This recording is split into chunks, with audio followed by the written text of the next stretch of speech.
43. Yeah, it's a lot better than what I see on mine. It's a whole bunch of numbers. I gotta make sure I got name tags.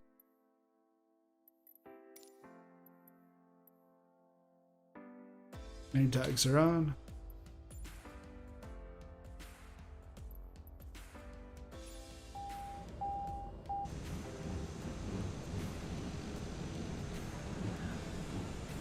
Hey Sizzle, what's the starting airport? It's NZOU, so Nevada Zulu Oscar uniform. It's also in the events chat, the flight plan, so you can just take the flight plan, put it right into your flight simulator. Yeah, I'm trying. For some reason, I'm flying in VR, and every time I try to push the load button, it blanks out the headset. So I got the flight plan, I just can't get to it. Okay. Hey, Charlie Fox. Cheers. How's it going? Pretty good. Long time no see. Well, actually, I saw you the other day in the air, but Yeah. yeah, nice to have you. I was up reminiscing in bush flying country, close up in Northern Ontario. Ah, nice. So I'll just give another minute, and then we can take off. But yeah, the originating is Nevada Zulu Oscar uniform. And then we've got 1, 2, 3 full stops and a touch and go at Christchurch, because we'll go by there anyways, so might as well just do a touch and go.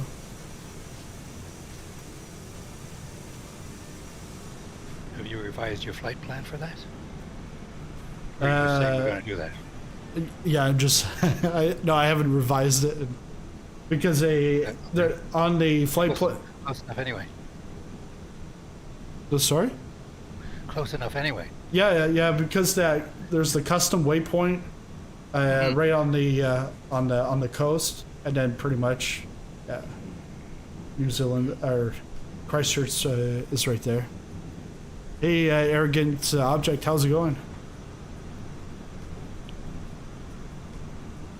Hey, Citizen, yeah, not bad. So? Yeah. Oh, pretty good. Are you from New Zealand? No, I'm from the UK. Oh, from the UK. I knew there was an accent, but I didn't, like, you just said like 3 words or whatever, so I didn't really pick up which one. Yeah, no, UK. Yeah. Hey, Marsh. All right, guys. Well, welcome to the community flight here. We're going to do some bush flying in New Zealand. I've actually, looking at the sky, it's actually clear skies, even with live weather. A live time is like noontime over there on Thursday, and I'm 8 o'clock on a Wednesday night over here for me. So we're going to take off from here from Oamaru. We'll go into the set of mountains to do a stop at Glen Tainer and Manuka Point Lodge. Then we'll come back over to the coast by Christchurch, up to Nelson, and then at the end, we're going to Motueka Airport, which is not far from Nelson. And if you have the NZA Simulations free scenery airport, there's actually an Easter egg there that I'll show you once we get there at the end. Ooh, yummy. It's nice. Yeah. All right, so we can spool up and take off.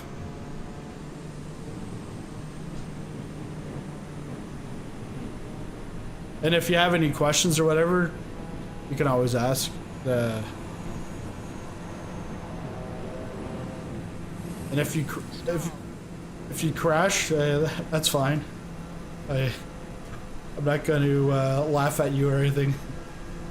you'll probably be laughing at me if I crash, but I've gotten a lot better over the last year.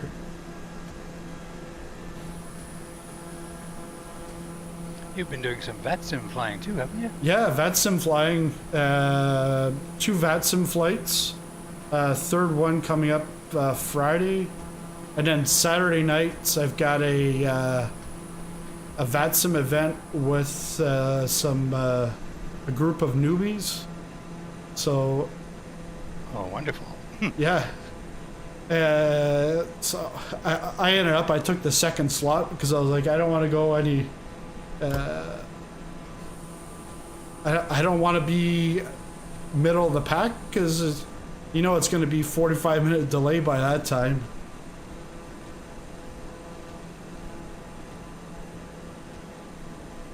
Air said, "Oh, we will be laughing, or at least me." Yeah.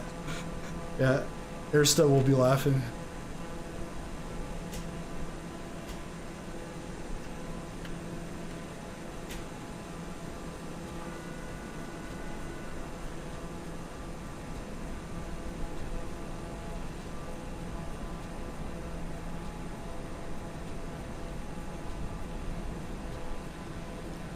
So target altitude. Yeah, keeping it Somewhere low. up there. Yeah, anywhere's between 0 and 60,000.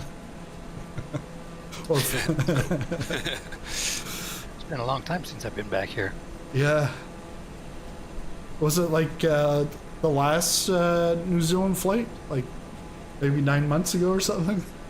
No, I've been there a couple of times since. Oh, since okay. Yeah, that actually I've been here a couple of times up in Auckland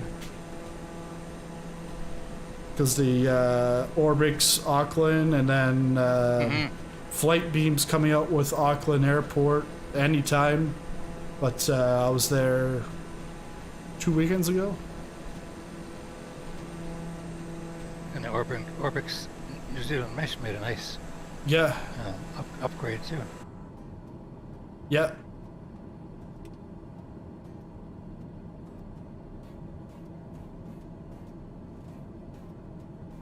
So tell us about your adventure was it San Diego or San Francisco? Or, Yeah, San Diego.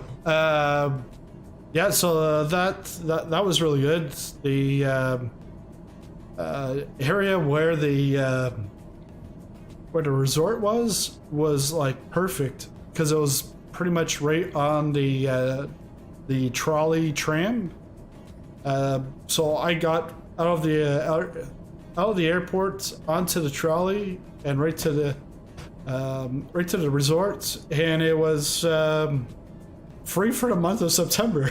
So I didn't really. Wow. I didn't know if it was true, so I put like $5 before I got there on my Pronto card.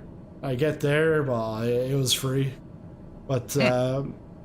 So I went to a couple of the sessions, and then pretty much after that, I just spent my time in the exhibit hall talking with the hardware guys, which I just got some news today. Because it was like, when I got back, I had talked with Thrustmaster, Honeycomb, and Turtle Beach. And, you know, they gave me their card, or I had their contact already. But they weren't responding. So last week I picked up the phone, called Honeycomb. I'm like, I didn't have the exact phone number, but all right, let's... Because I wasn't sure. I got the cards. I remember putting them in my bag, and when I got home, I couldn't find them.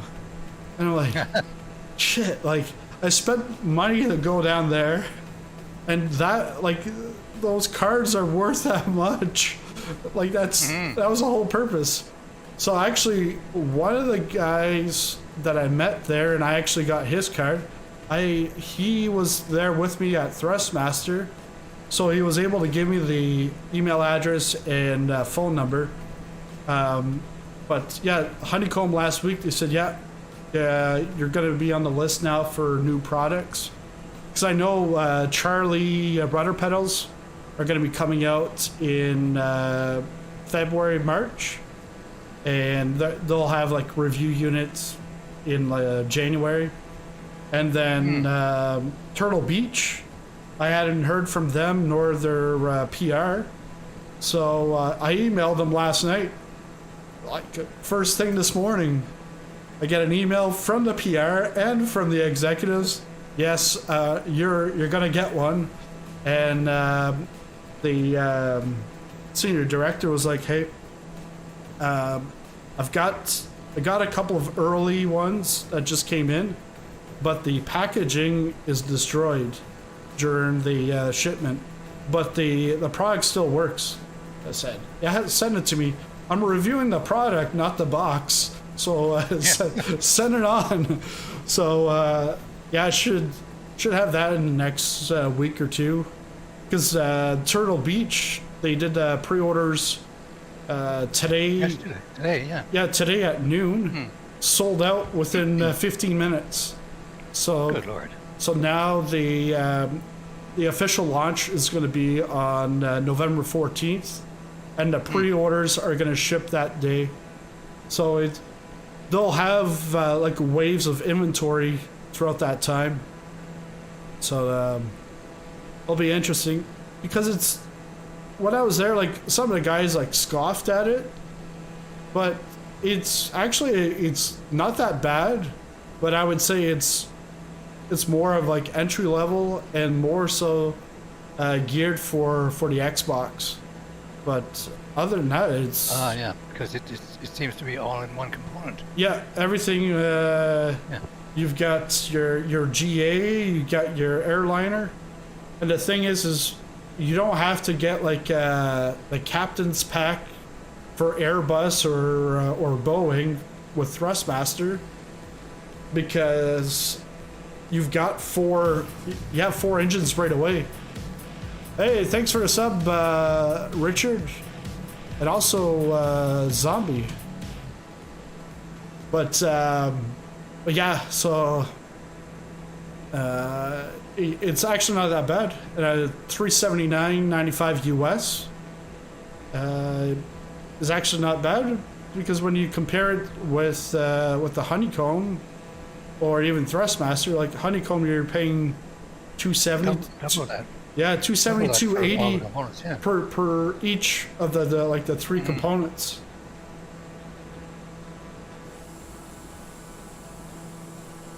Marsh. So you enjoyed it. Yeah, I totally enjoyed it. No, I didn't meet Marsh, but he was actually there. He actually has a video on his YouTube where he's walking in the exhibitors hall, and he actually passes right by me, but we never met there. He just started commenting on some of my videos, but yeah, the weather was nice on the Thursday and the Thursday morning. After that, it was rain, overcast the rest of the time, and cool. I think it was better weather in Halifax than there.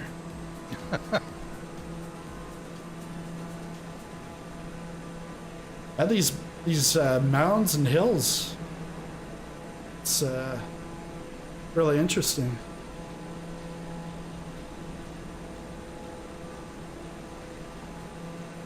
Mountain ranges here and all the valleys and so on are almost as gorgeous as Switzerland. Yeah.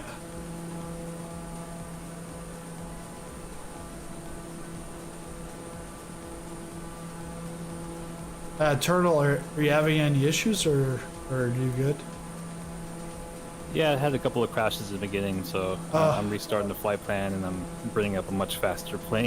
Yeah, I see you're in the M339. Thanks for a sub, Christian. But yeah, Charlie Fox, back to Flight Sim Expo. Like, it was a great time.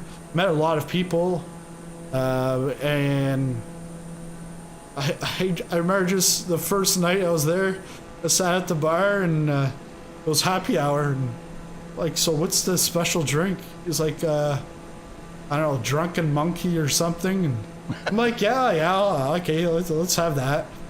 So he starts putting mixing everything in, and the guy beside me, he's like, man, you're gonna be pretty screwed up in just a bit after all that stuff. I'm like, I have no clue what's going in this, but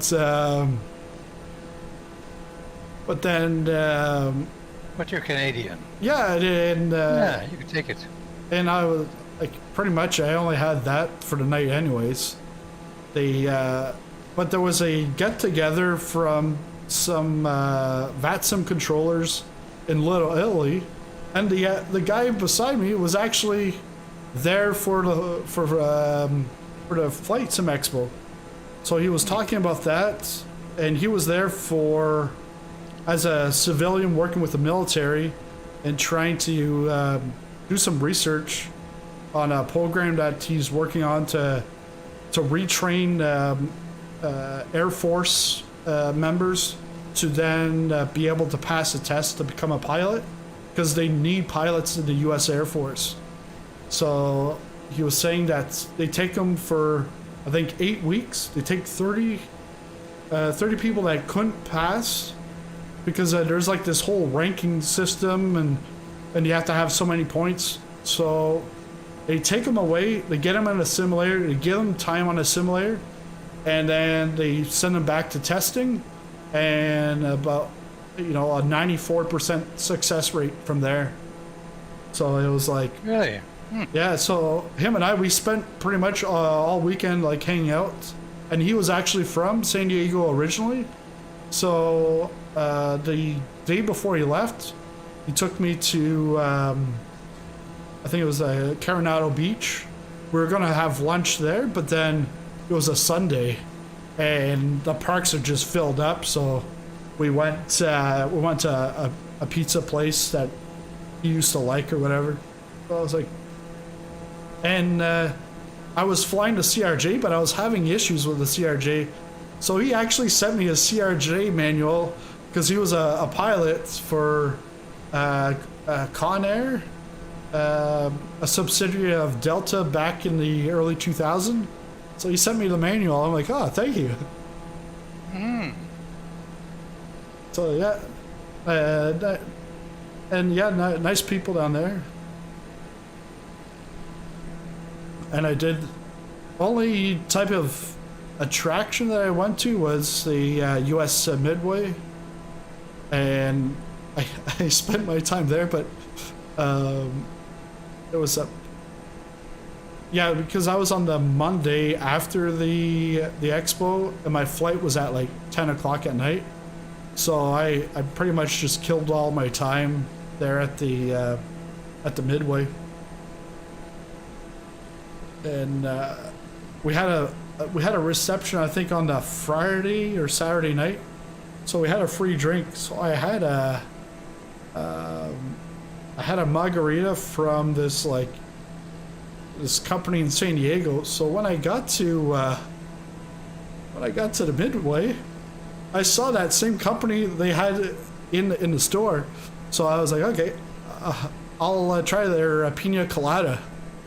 There's like 2 shots in a can, and it's like, it was just like way too potent. So I was just sitting there for a good hour in the cafeteria. Cafeteria closes, and then I'm like, all right, now it's time that I can like walk around, because you're like walking the little like tiny crevices in this ship, but the ship, a lot of veterans there talking about stuff, they've been on that ship back in the day. Very interesting. This would be a good starting point for my planned Pacific Ring of Fireflight. Yeah. Hey, Lars. Hey, take one.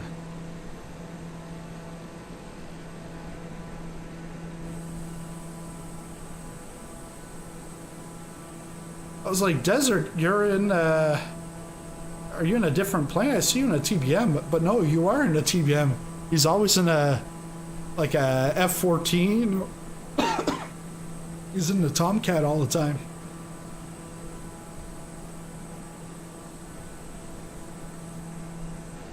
They go too fast and you miss all the scenery.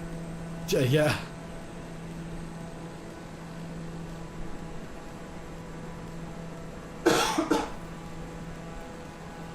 Yeah, because on Monday we went from Trenton down to fly by Toronto, then up to Thunder Bay to go to Winnipeg. Winnipeg we stopped at Airstud's hangar, and then did a tour of Winnipeg, and then off to Moose Jaw. So then on Remembrance Day on the 11th, we'll be going Moose Jaw. Then there's a few places up to Cold Lake. Then I think fly by Edmonton, Calgary. And then another place down to Vancouver, and then back up to Comox to finish off. Wow. But yeah, you could do all that with an F-14. Yeah. And it takes like 3 hours.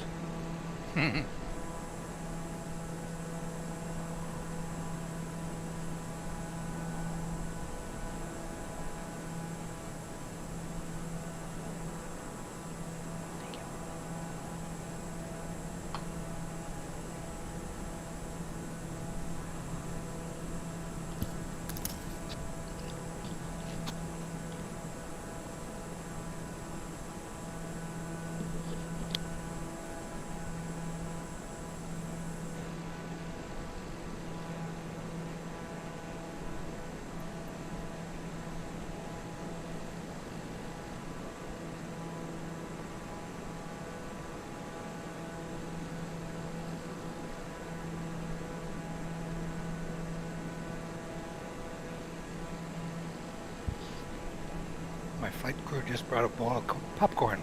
I'm gonna turn my mic off for a few minutes. Yeah. So someone asked me that a couple of weeks ago. Why aren't you eating popcorn every time you're in a flight? I'm like, good idea, but I don't like to then eat popcorn and then like greasy hands or whatever, and then be touching equipment.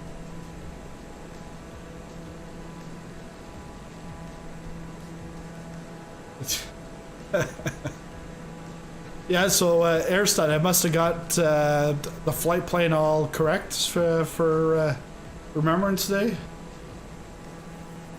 You just teared up. Teared up.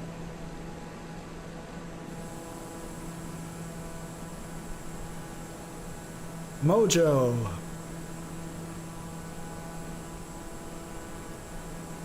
Did you like die or something? Mojo risen?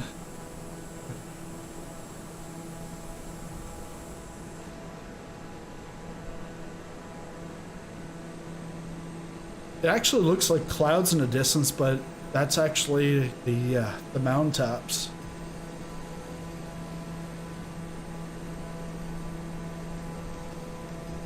Hey, what's your range to NZGT Sizzle?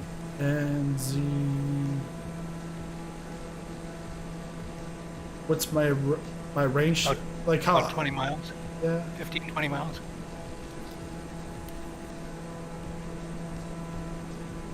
Okay, because I'm already at the first body of water I didn't see button, so I was wondering if I overshot.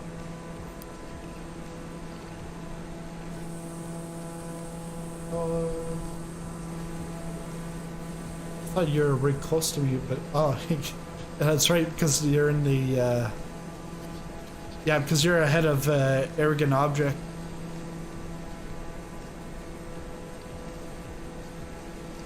Cool. It's a good scenic tour. Yeah. And like you don't have to follow the line. Like if you want to go and buzz over the water, like you can do whatever.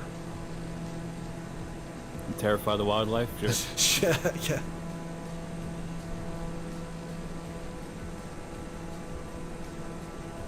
Yeah, and Marsh, are you back from vacation?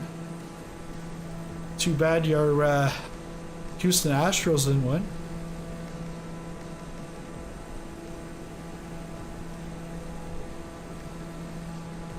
I take the radio silence as a bad thing. Yeah, he's not in the voice, but he's on the. He's like, yes, sir. He's back from vacation. He's on the YouTube chat. Gotcha.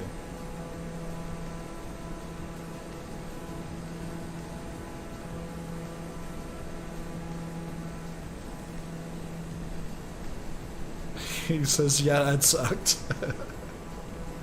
Yeah. It looks like they do massive irrigation from this lake.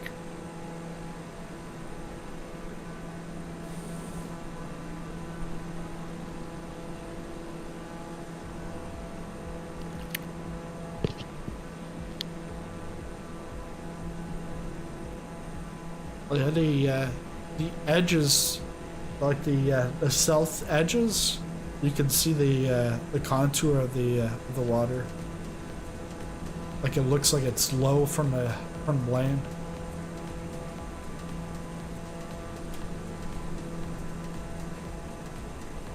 Yeah, this is great.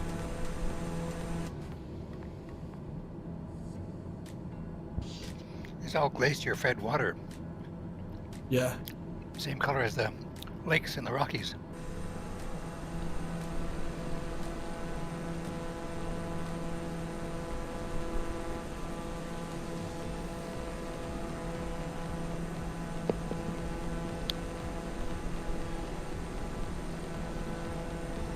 Yeah, there's I think the only one that I forgot was Saskatoon.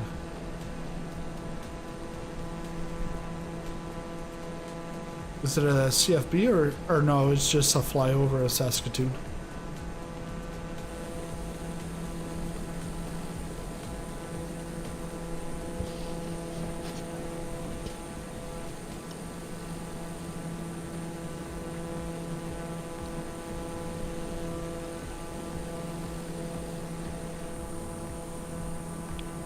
Okay, time for a little concentration here.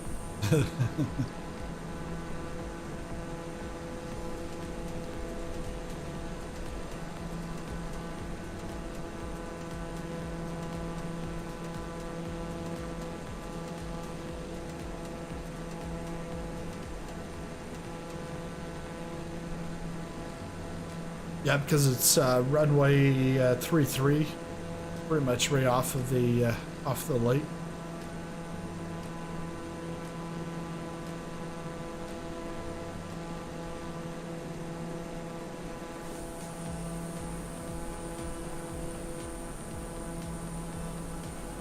Boy, this thing doesn't like to slow down, does it?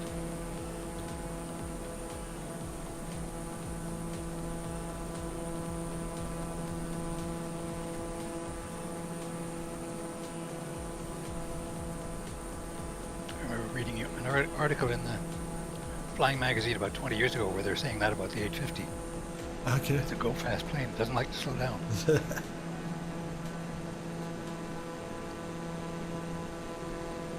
I'll insert the need for speed joke here.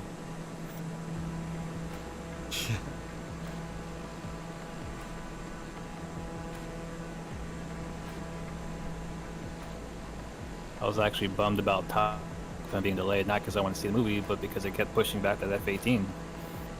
Yeah, that's right. And then now it's like, no, we're gonna give the F-18. We're gonna give Myanmar airports. I think Myanmar and also Arizona too, or Nevada.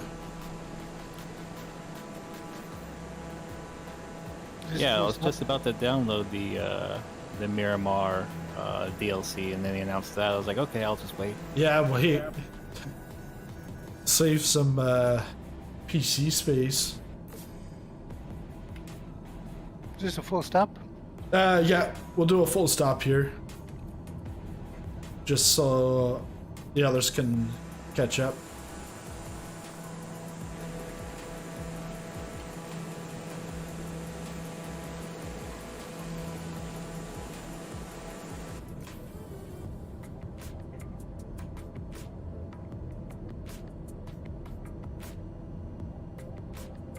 Which airport is there one at? Landing gear. Gun Tanner.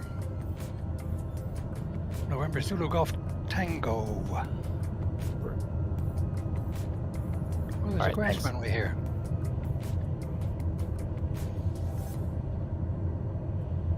Or is it a road? That was the one I passed. Yeah.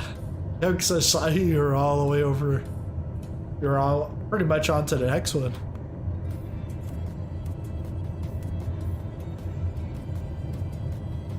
You know how it is. See mountains, cut through mountains.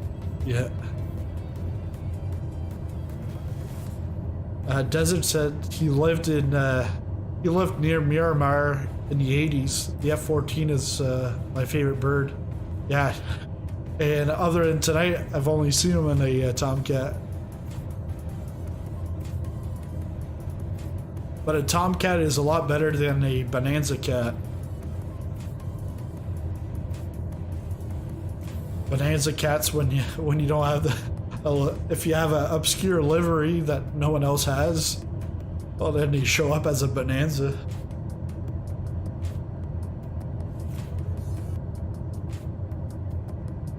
I got my very first real life flight hour in a Bonanza. Oh, nice.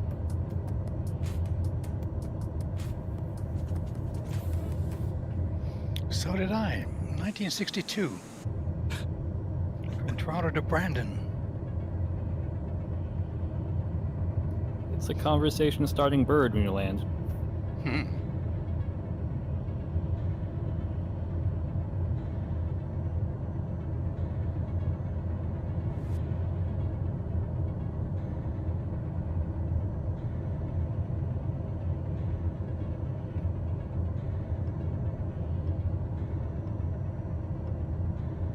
Okay, Popcorn, no pressure. Everyone has greased it.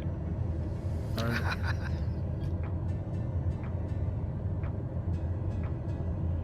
Coming in for the greaser. Sizzling landing.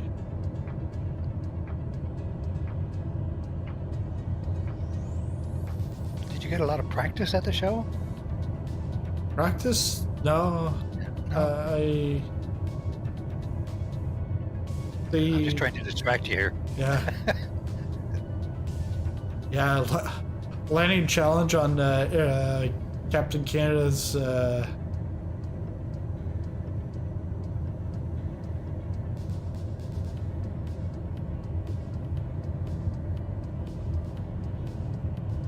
There you go. Nice one. yeah, that was it was a landing challenge for Captain Canada at Thrustmaster. So they had the Airbus, and then they had the Airbus TCA yoke and the quadrant. Trying to use the joystick on the left side. It's like I'm right-handed, but yeah, once you start going, like I only had 2 tries at it because the first time I actually just crashed, and I was on his stream at the same time, so the chat was like going wild, like, "Oh, you crashed." It's like, "Ah, just try it again. Try again."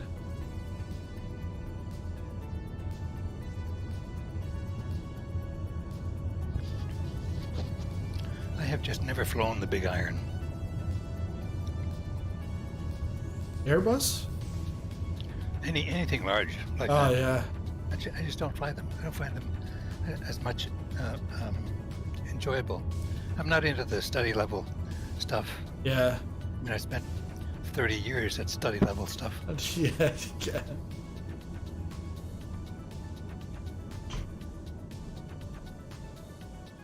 So this is just to see some of the most gorgeous places in the world. You want to be flying outside and looking around. Yeah, pretty much.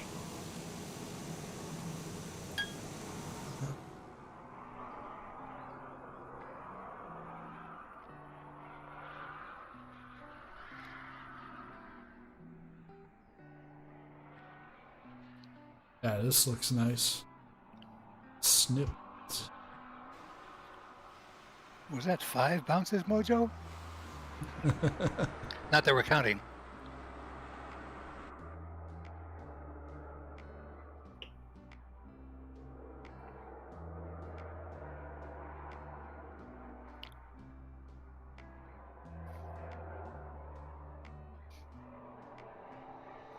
Do you have people on the stream who are not in the chat? Yeah, yes. Some are in YouTube, but not in Discord.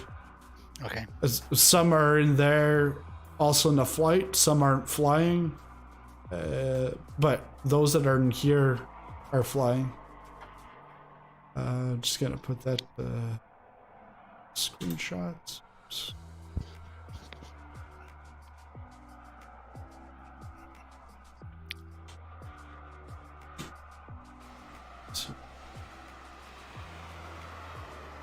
So V-dub's coming in, and then we can take off. I'm gonna go back.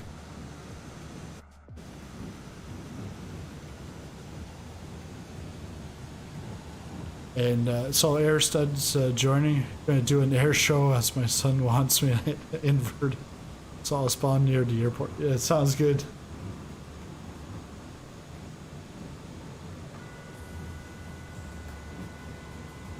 All right.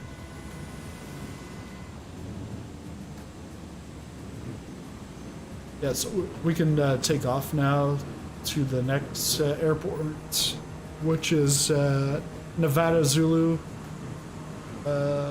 Mike, Nevada. Yeah, and Charlie, I now have to like know my alphabet with the VATSIM sometimes. Does the VATSIM say Nevada or November? Oh, maybe November.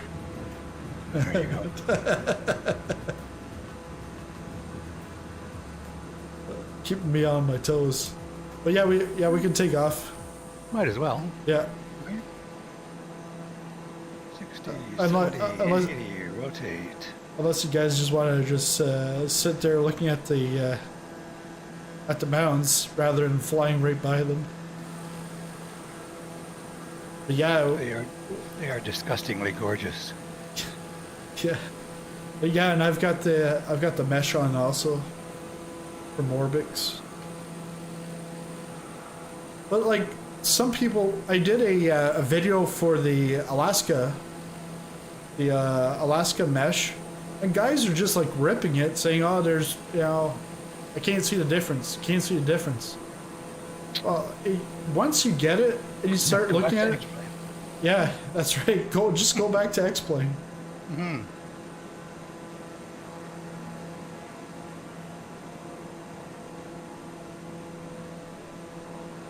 Because while I was doing it, I was sort of like unsure of what it actually did. So then Trent helped me out. He said, "Well, yeah, no, from the pictures you sent, yeah, you can see it's because it's not going to change the textures. It's going to change the height map, the resolution. Does it? Yeah, and the accuracy. Yeah, the accuracy. Yeah.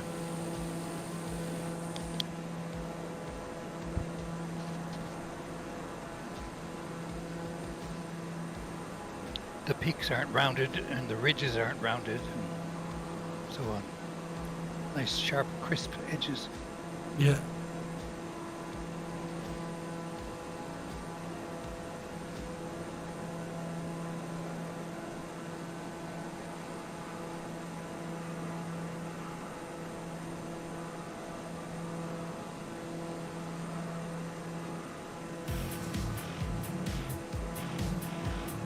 Thanks for a sub, Jez. But yeah, doing a flight plan here because I got Nelson from Nelson, pretty much all of it NZA Simulation stuff last week. So I was like, okay, well, where do I want to go? I was almost thinking of like Nelson to Hubbard, but then I'm like, no, that's gonna be way too long. And then I was like, hey, let's do a community flight and let's incorporate the freeware stuff. And then if someone's got the mesh. But when I was doing that, I'm like, okay, but the mounds are on the other side. So why not we go over, come to the mounds, then go back to the other coast and finish pretty much halfway through New Zealand. So yeah, I'm glad because yeah, this looks fantastic. Yeah, the mountains are really where you see the beauty of the mesh. Yeah. Yeah, this is beautiful. It looks amazing. I've got the mesh as well. It looks awesome. Jez is arrogant object, by the way, as well. I didn't realise it's a different name on YouTube.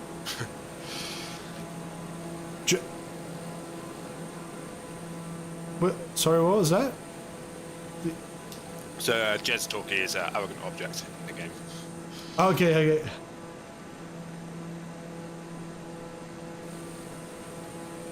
Just realised when I subbed you up someone else. Okay, let's do some canyon flying here. Oh, okay, yeah, just quarter. Yeah, that's you. Okay, okay. Now, okay, now I picked it because I'm like, what? Just, but yeah, yeah, yeah. I just said thanks for the sub. But yeah, that's okay. So that's you. Yeah, yeah, it's confusing. Yeah.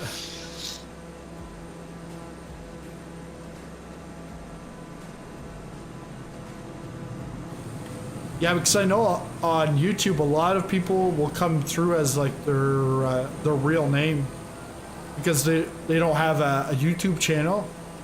So then it's whatever, like their Google account that they made or their YouTube account.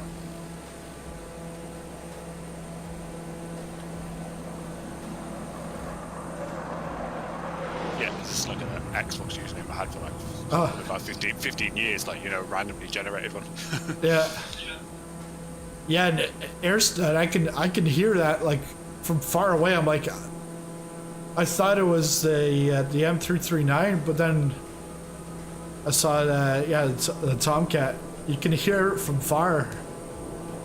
I think it's probably because the music's lower. I can hear it a lot better.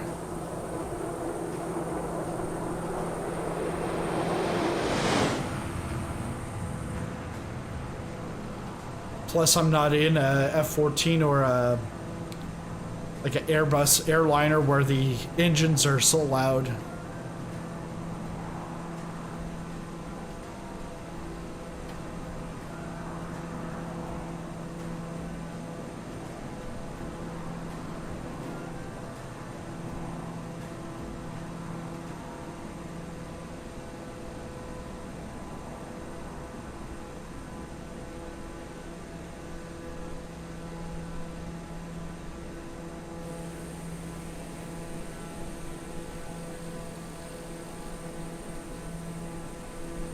And yeah, for this flight, I didn't take any talking points, any sightseeing points. I think the scenery does it on its own. Boy, it sure does. Yeah.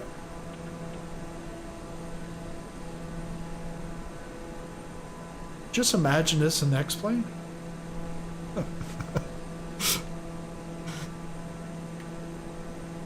Yeah, this is incredible. It outdoes the Alps, actually.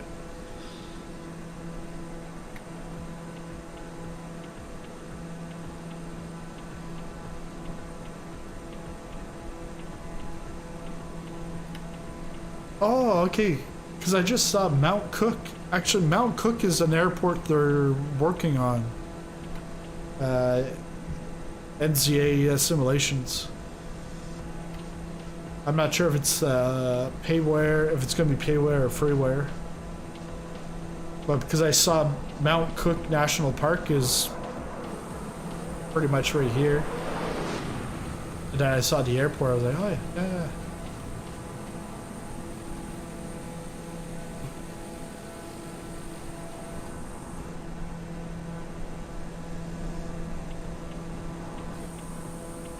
Yeah, Desert Soldier saying flying over Middle Earth. Yeah. Boy, don't you just wish you could really do this in a $6 million airplane? Yeah.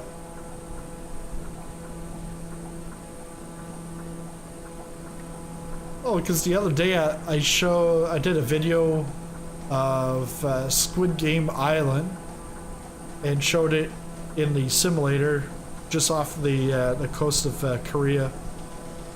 And my wife, GG Island. my wife was like, "Oh, you should do like like movie theme like sets like here, you know, Lord of the Rings, do like a video of the show like locations. I'm like, it's always There are possible. some already.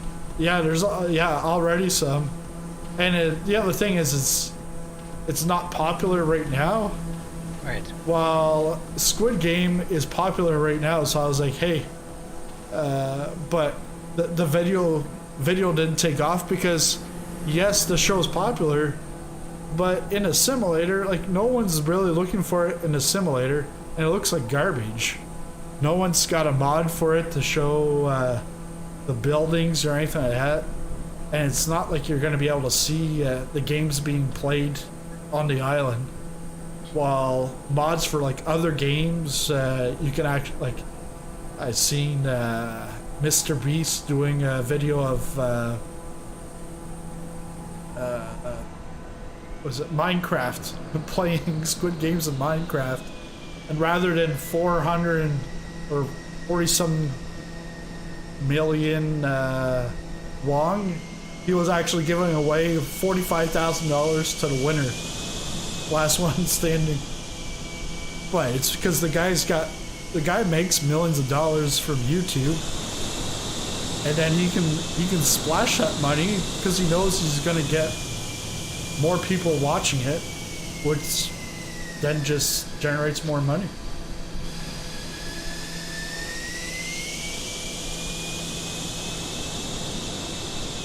The F-14 saying, you're off course.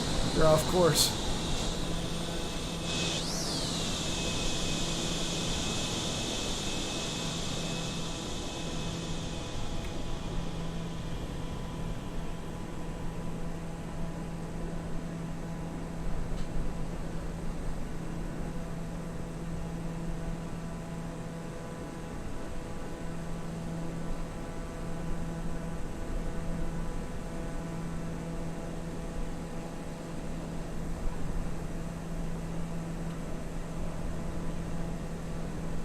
Thank you.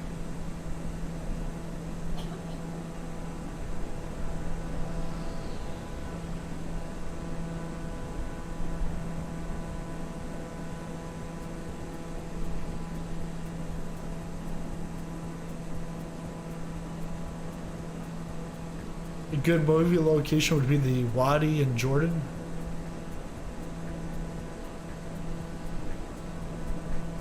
That what, from Indiana Jones?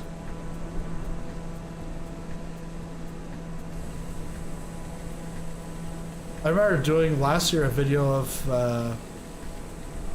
the wonders of the world, but then you go to like the Petra, and Petra's like complete washout, like can't even see anything.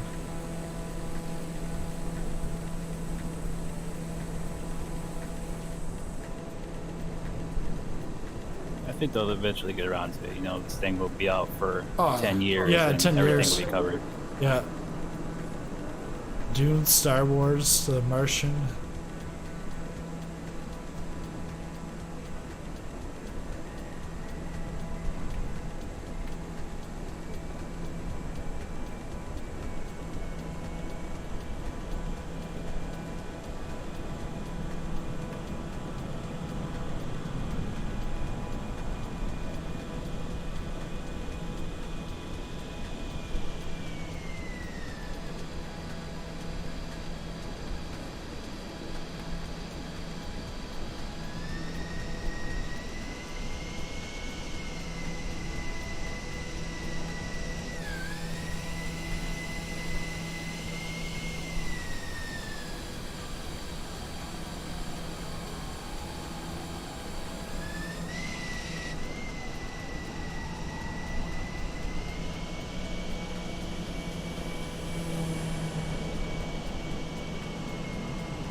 Manuka Point Lodge is a hunting lodge Okay. in the mountains of New Zealand.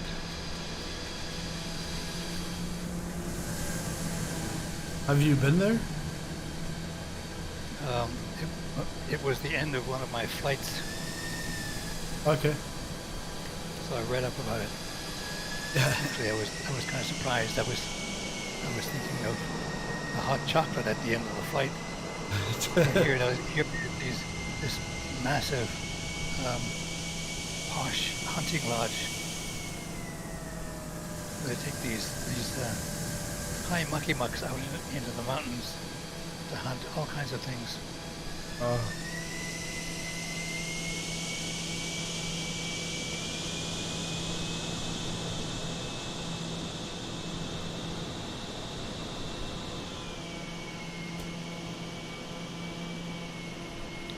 Okay, let's see if this thing will do what an F-14 will do. Pull up. Pull up. Straight up. Straight up. Holy crap, the speed goes down fast. Yeah. 120, 110, 109, 90, 88. Not quite an F-14. No.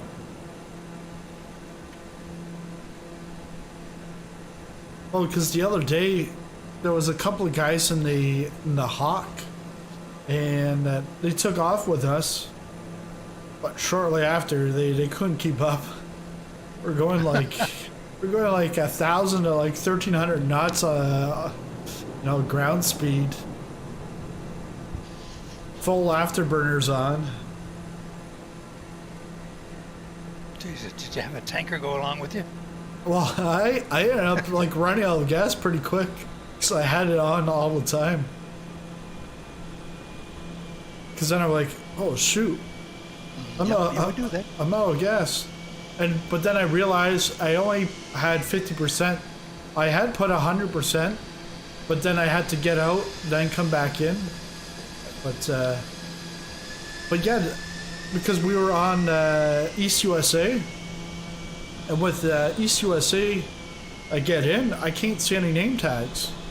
So then once I got up in the air, that's when I could see everyone was right behind me. So then with this flight, I was like, all right, let's go back to the Southeast Asia because it worked for me for over 6 months. No issues. I haven't had an issue at all. So Never. Southeast Asia. And the ping shows up as like 2 billion or something, like something ridiculous.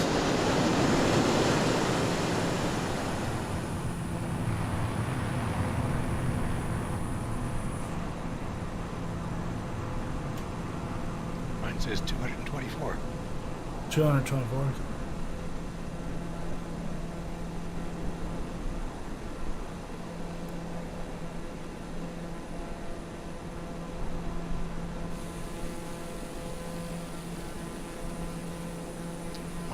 These mountains are gorgeous. Yeah, and I can tell now the snowy mountains here. It's now like boulders. They're like textured, a little different than earlier. But I think I can see a glitch in one of the mountains in the distance.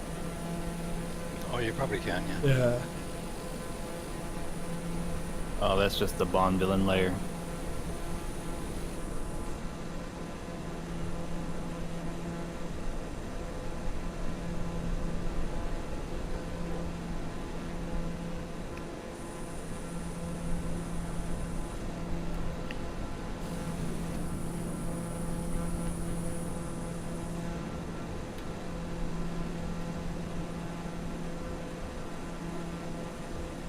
Time to go.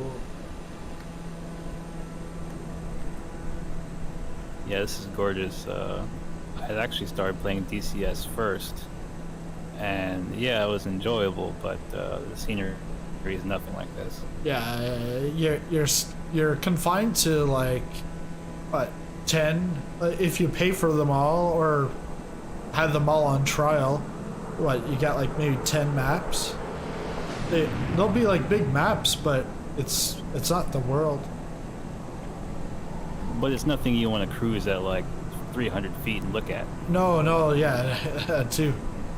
You're more so. DCS improves with altitude. Yeah, yeah, that's right. There are 2 airstrips down here, one after the other consecutively. Both grass. The second one is closer to the lodge buildings. Okay. Oh yes, okay, I see that now. Yeah, 06. Oh, like is it? Oh, it's right down there. Okay, I gotta. Because I was thinking it was sort of still ahead, like once it opens up, but it's right here, right beside the mound. Right at the edge of the mountain. Yeah.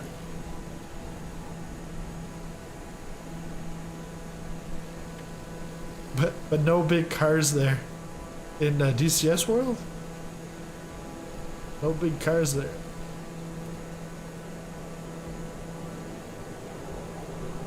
Yeah, everyone raves about the F-14 over at DCS, and I put more hours on this one than the other one. Yeah.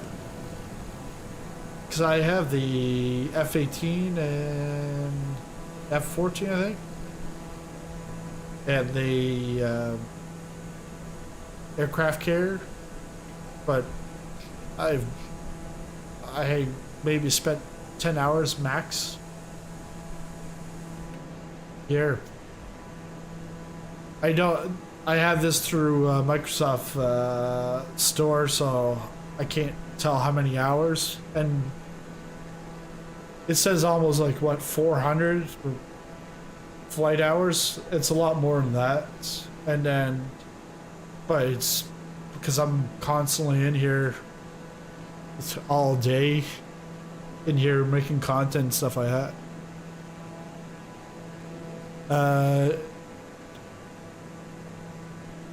F-14 manual, did you just do the a pre-order for Velocity 1? Were you able to get You talking to me, Sizzle? no, F-14 manual is in the chat because he was actually asking me earlier about when Honeycomb was coming out. But Honeycomb's been out, the Alpha and the Bravo already, but the new Alpha for Xbox, because the one I have is not compatible with Xbox, and they have to put a chip in it to make it Xbox compatible. So all the old ones will never be compatible. You have to buy a new one. Now what you need to do here is land and come all the way up here to the buildings and then turn around and look back. And the scenery will just take your breath away. What grass strip. Okay. Yep. Lots of beta.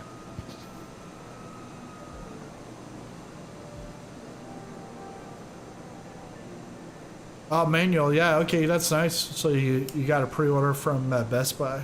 Nice. Lars was saying the big cars, what a bug in airport you landed on.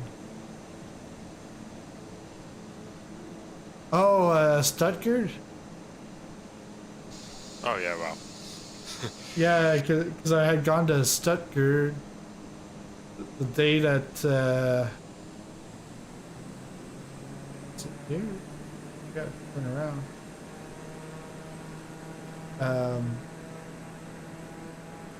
Yeah, the day of the world update, you go to Stuttgart and it's all these Suburbans, and the Suburbans are massive and they're just popping up as if it was like a GM Chevy dealership.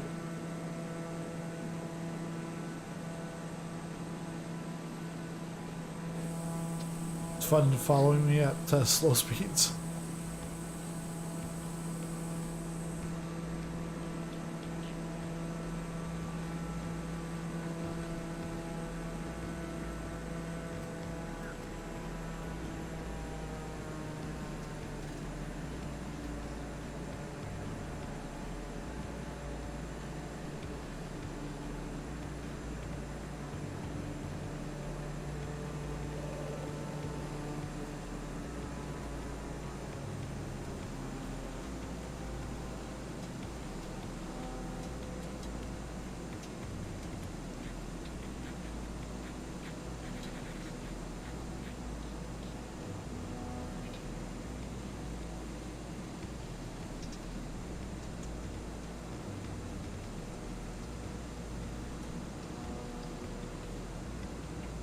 Alright, here we go.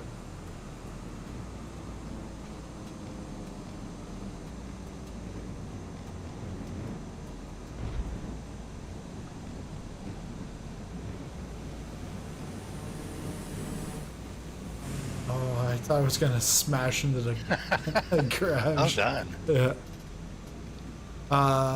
Manual, so you wanted the alpha, but decided to go with the velocity one because they had free returns. So, but I don't like it. Yeah, it's always good. Plus, you get more with the velocity than the alpha, because you'll have throttle. I don't know what's your setup, but.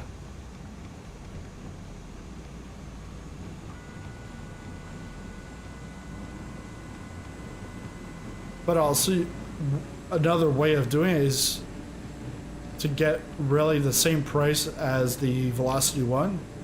You can get the Alpha with SideTech gear quadrants and rudder pedals. And for about the same price as the Velocity 1, you've got rudder pedals, and so you'd have everything.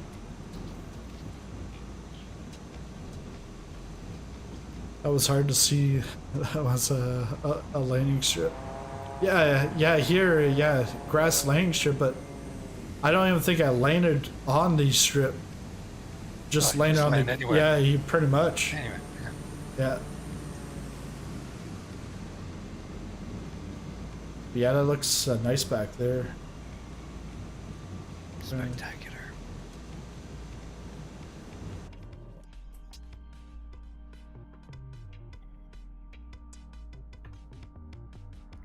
Well, I have to tell you how I got my controllers.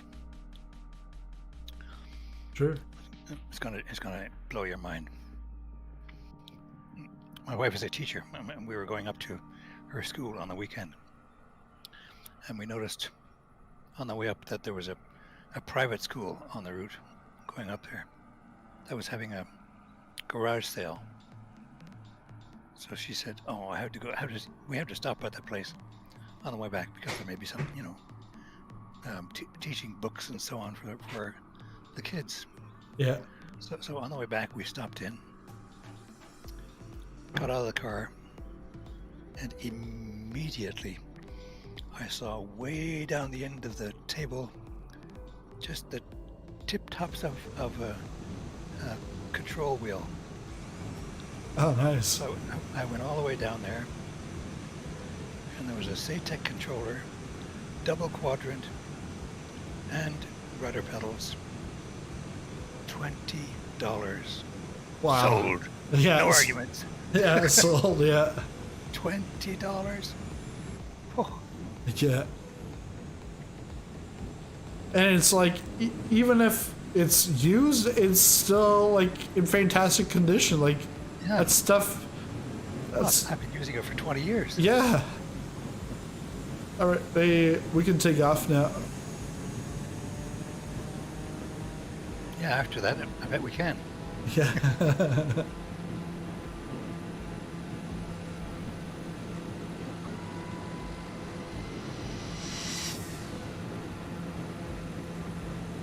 My bad, gentlemen.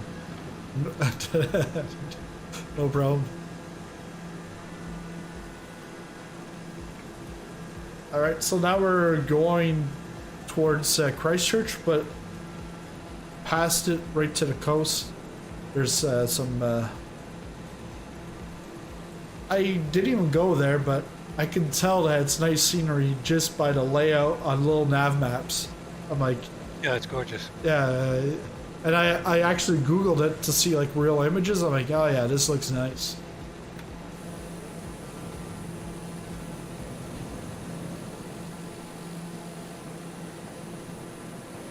Now, if you fly straight down the valley and bank slightly right, just past that large green lump in the middle of the valley, Yep. you'll be looking straight at Christchurch. Oh really? Oh yeah. Okay. Yeah.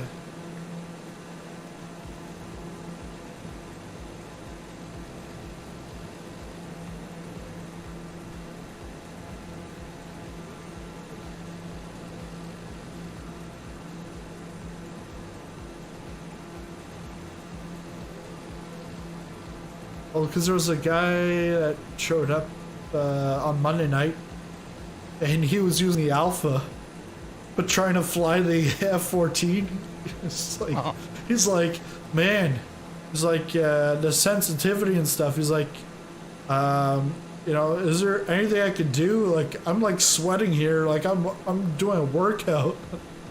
It's like, because I was actually using my my old Logitech Extreme 3D Pro. He's like, oh, yeah, how much is it? I'm like, well, for you in the US, it's 30 US, 40 Canadian. He's like, it's no brainer. He's like, here. He's like, but should I be like shopping or anything? Like, is there anything else to compare? And Airstad and I were like, no, for like an F-14 or something. Like, yes, you can go to Thrustmaster, get a HOTAS, but you're gonna spend like a couple $100 on that. This, hey, it's perfect and works great. $30. It's been around for way over 10 years, so he bought it. What was it again? The Logitech Extreme 3D Pro. It's just the like basic joystick. Oh, yeah. And then it actually has throttle at the back, like at the base of it. So Is that the Extreme Wingman 3D? no, just Logitech Extreme 3D Pro. I got a Wingman sitting down on the floor beside me here, Okay. wondering what I can use it for. Yeah. So there we go. I'll use it for that. Yeah.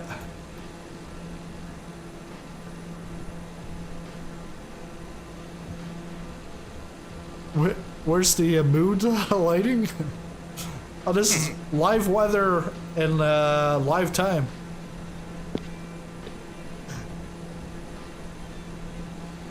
It's kind of sad. There's no clouds. Actually, there's some clouds over there, but I'm not gonna go through them. I'd crash into the mountain.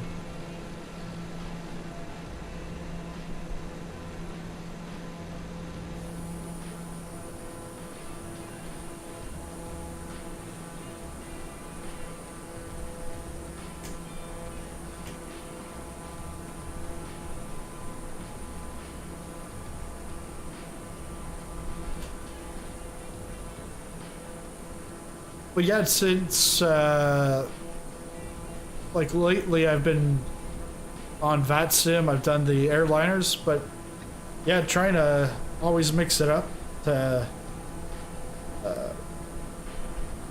bring in some GA flying, some fighter jet flying, all over. The only thing is now if I go back into CRJ, it's been maybe about 2 weeks because I've been in the fly-by-wire over the last 2 weeks. So if I went back in there, I would still remember stuff, but it's just like that first flight back, you're just getting used to back again. Southwest Tuber, it's been a nice flight. Thanks. Are you in here with a different name in the flight?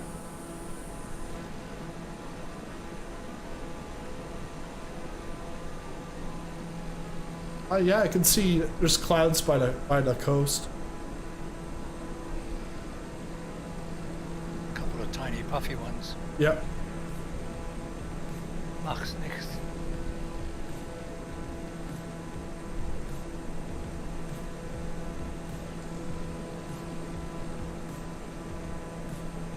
Yeah, so today my son's been watching Minions and Despicable Me and Despicable Me 2 pretty much like on a daily basis. But he's got, because he discovered Minions at Thanksgiving, and then he was like, I was at my parents' and my dad's like, you know, is there anything else that you can watch? Because it's like the 5th time I see this in like 48 hours. I'm like, yeah, but that's gonna keep him quiet. You don't want him to go up and down the stairs? Put that on, you know? So today I try to put Minions on, and he's like whining. He wants Peppa. He wants Pig. He's like, pig, pig. I'm like, okay. So put Pig on. I'm like, all right, let's put in German. See if he says anything. Didn't say boo about it. And then I flipped it over to French, and then I just left my Netflix on French. So then after supper he was watching Despicable Me in French. Probably doesn't understand, but he's seen it so many times he doesn't even understand it anyways in English. Oh, but he'll remember, Dad. Yeah, he'll remember. He'll remember.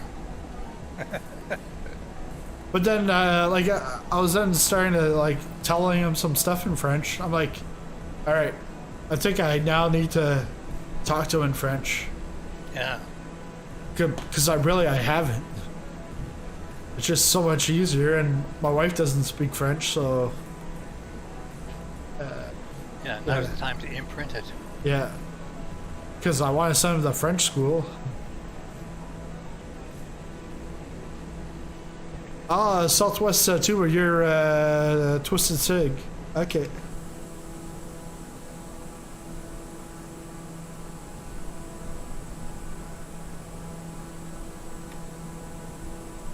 Yeah, some people, they have different names, and sometimes it's hard to follow who's who. This little airport at Darfield is a glider club. Okay. And they go back over these mountains for good gliding air.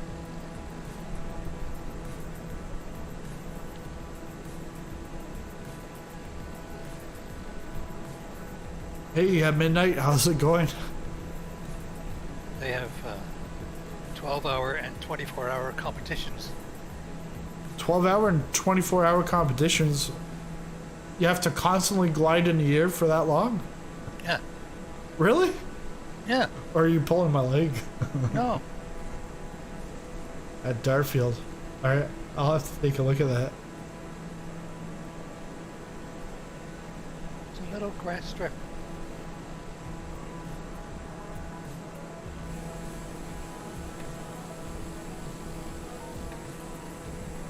You're on your way home from work, yeah.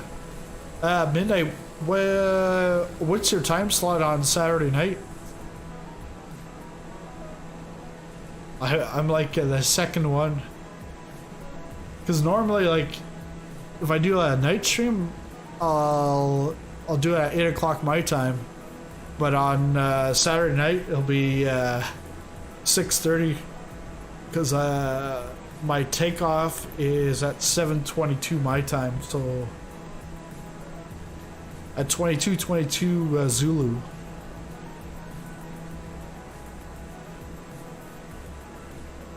Yeah, because pretty much anything after that, you're you got 23:16. I bet you're not gonna take off until about like 24:05 maybe.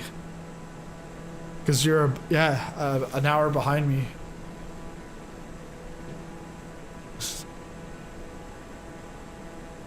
I'll have like a 45-minute delay because I didn't know how to take off.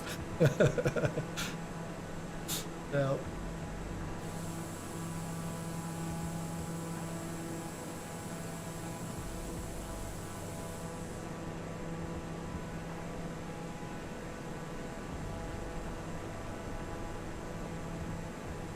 But I was in Christchurch 2 weeks ago.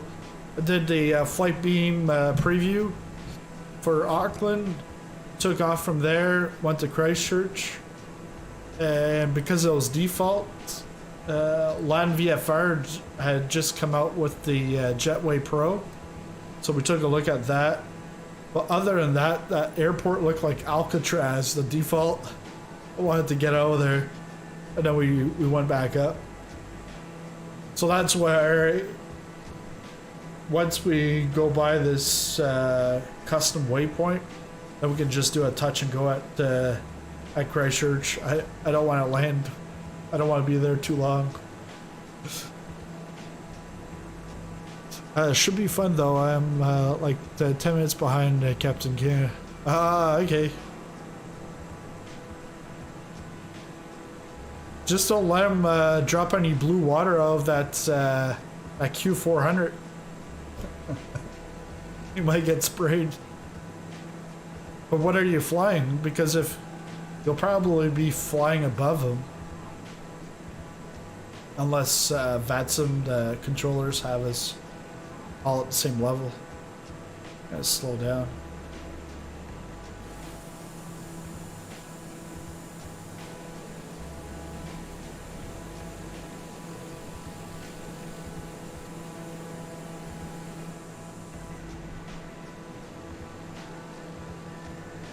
Uh, 738. Okay. Yeah, I'll be in the 220 on Microsoft Flight Simulator. But that Q400 is so tempting. But I'm like, no.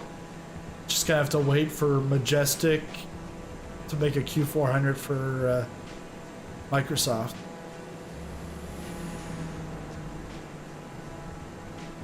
And talking about airliners, I thought PMDG would have their 737 out by now.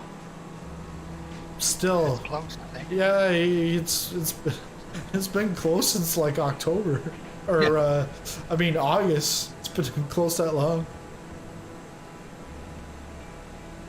Oh, Midnight's at the 320, not the 220. But someone is working on the. I think it's. Someone is working on a 220 for Microsoft. But that's actually what I flew. Halifax to Toronto, and then Toronto to Denver in the 220. Or no, 220 was just Toronto to Denver. So yeah, and that Charlie, the thing going down, I used the aeroplane points, so I did business class all the way, but I did Halifax, Toronto, Denver, and then San Diego. But on the way back, it was San Diego, Chicago. On the way back was Econo. Chicago, Toronto, Montreal, then Halifax. And Toronto to Montreal was supposed to be a Dreamliner.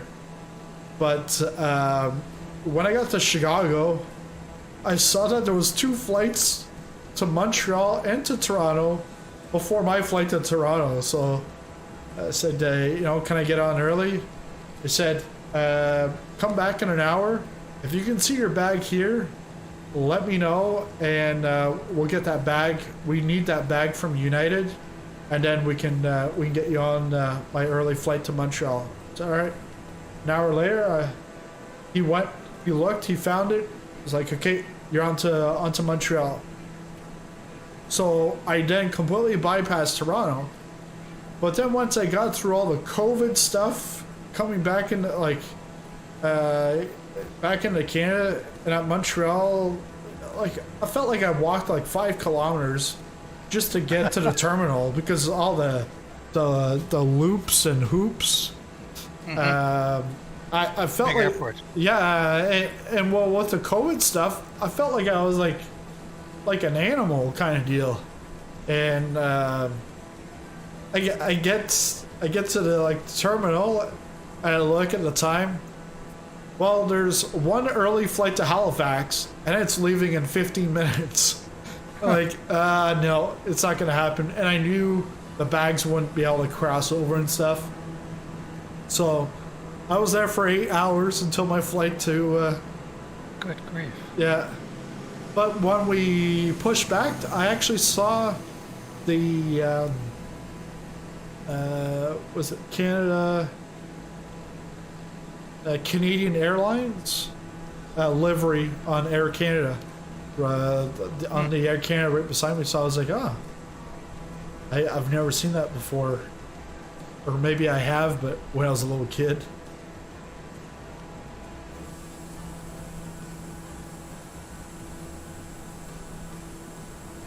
What's this called? Akora Harbor is where we're off to. Akora Harbor.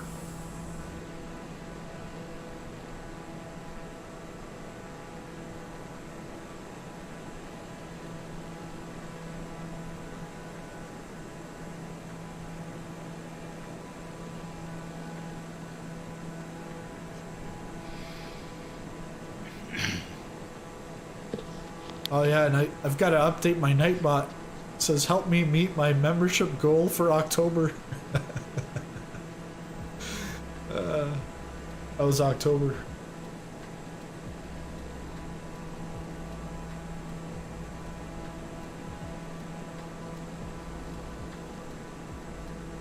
Pick it back up now. But yeah, so here it's just like flat, and then when you get to the coast, this area we're going to, it's looks like a big mountain. But to me, like, I was wondering if it was like a volcano or stuff from volcanic activity. No. No.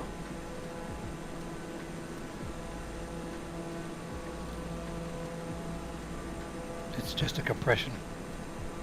Anyone doing a 737 MAX, you know, with autopilot bugs for realism? Well, PMDG is doing the 737. I don't know if it's max or minimum. I don't know. They were, but they just announced the project dead. Oh, that must have been a freeware then. Okay, you're talking about the Airbus 220.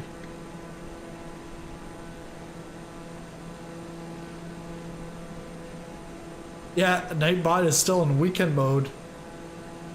No F to give. Yeah.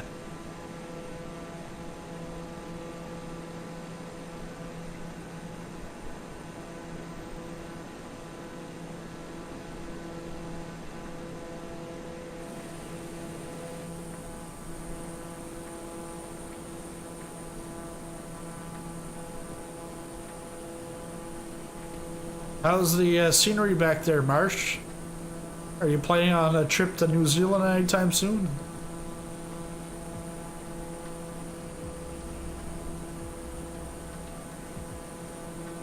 You'll then have to like talk in New Zealandish.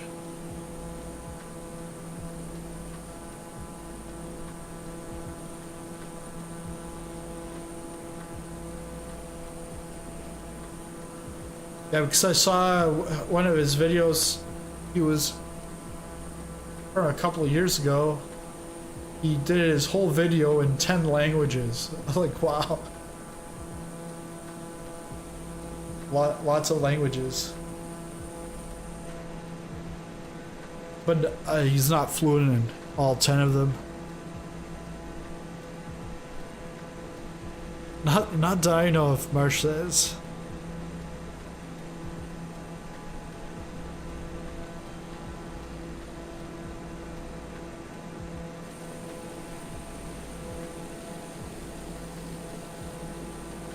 Yeah, Turtle, what are you in now? A CP10?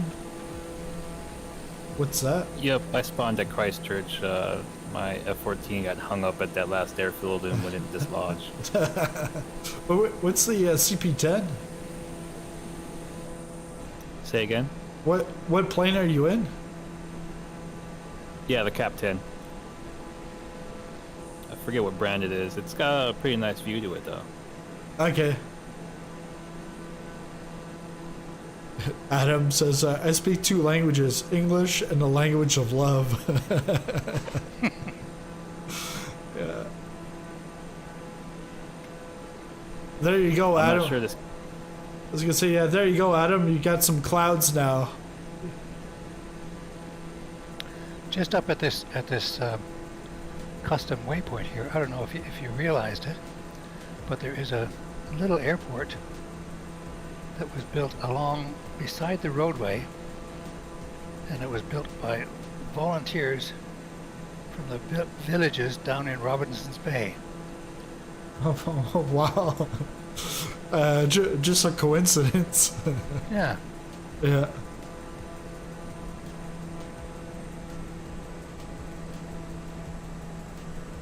It's called Summit Airport, and it's right up beside Summit Road. But Isn't that a coincidence? yeah, but the airport doesn't show in the sim. There is a Freeware. Oh, okay, yeah. A fellow has rebuilt it.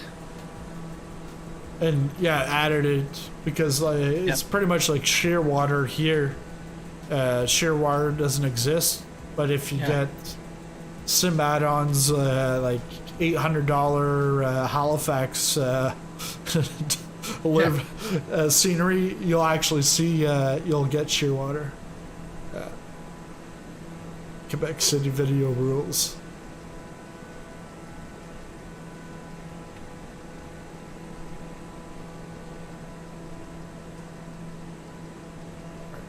I'm gonna try to get under the clouds without hitting the mountaintops.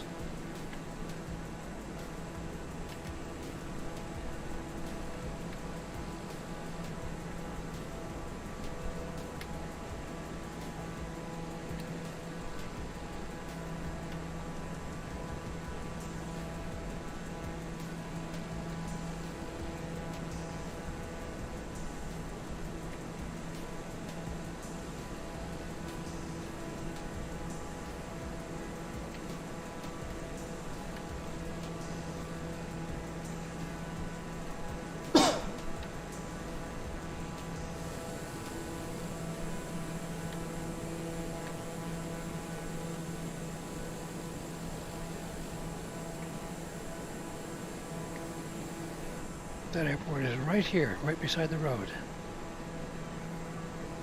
And it's pretty much right beside that waypoint. I'm getting close to it.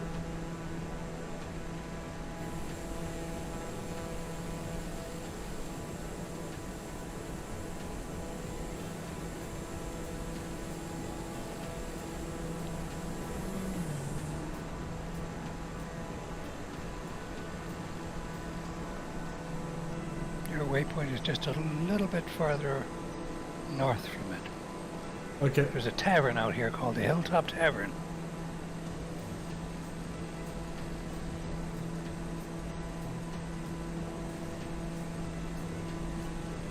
And the airstrip is just a grass strip, but it's right out in front of it. I mean, there's nothing there right now, unless you have the add-on. Okay. I do appreciate when drinking spots are included in tour. Yeah. Were you in that flight, Charlie? The tequila? Your flight? Yeah, my flight from Puerto Vallarta to Tequila. And then a guy. That was before my time. Okay, because the guy shows up and he's like, oh yeah, like we go to the first airport, we land and he's like, oh yeah, you know, I'm gonna take a shot of tequila for every landing. I'm like, oh yeah. He's like, yeah, so you know, it's what, like 20 minutes to the next airport? I'm like, no, it's in about like 5 minutes. I think he had about like 7 shots. I had to shut him off. It was just like, yeah. And then he apologized after, and then he was on best behavior after that. You should have did touch and goes at the nearest grass field. Well, the flight plan was pretty much that, like all these like touch and goes and stuff. It's like, oh man, I can't do another one. I'm like, hey, we got another one in 5 minutes. You said you were doing it, so you gotta do it now. like now, don't poison yourself.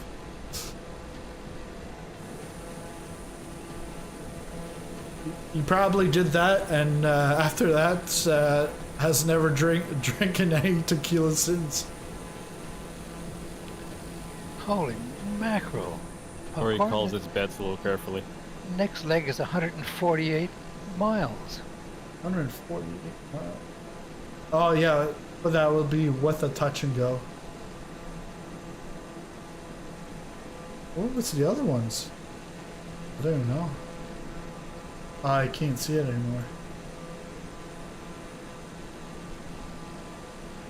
Yeah, but then that's the longest one, and then the one after that's like, Kind of short one, yeah. yeah, it's like 14. Like you can almost see the airport from Nelson. Oh yeah, I'm coming up to that point.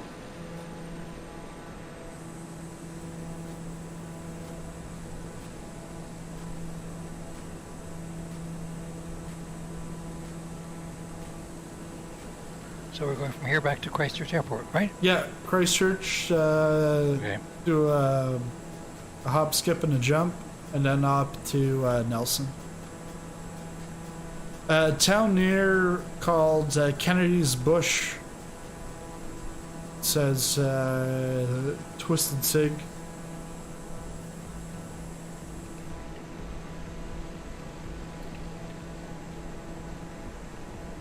He's laughing, so there might be an ulterior motive to that.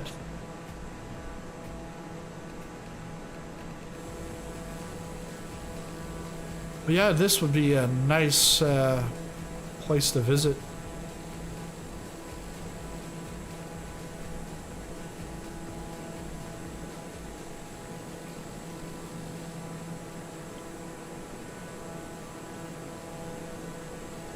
Did I see your plane spotting? Was that the Globemaster? I saw you made the video, but I haven't seen it yet. And that was like in Riverside, probably? Am I a trailer park boy? Someone said that before, but no. When I was at Flight Sim Expo, I met with Jeff Avignano. Once he heard I was from Halifax, like, oh yeah, Trailer Park Boys is like my favorite show, and I'm like, I've never really watched it. I know there was Bubbles Mansion downtown. I've been by the set like almost 20 years ago, but I think I've watched like 5 minutes of it. But I know who Bubbles is. The other guys, I don't know their names, but I'll pick up their faces. March Air Reserve Base. No, okay, I'll take a look at it. Why, is there something funny about it at midnight?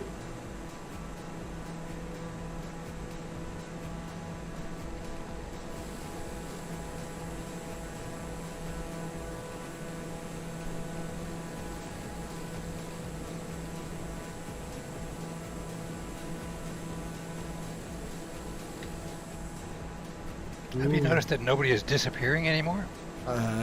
No one's disappeared at all. Mm-hmm. And no one's left the flight either.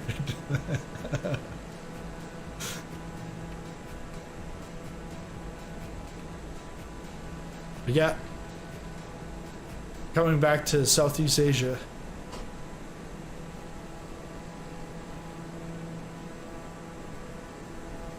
No, just thought it was cool at the end. There's a drone too I caught as I was leaving. Oh, nice. Yeah, I'll check out your Bridge.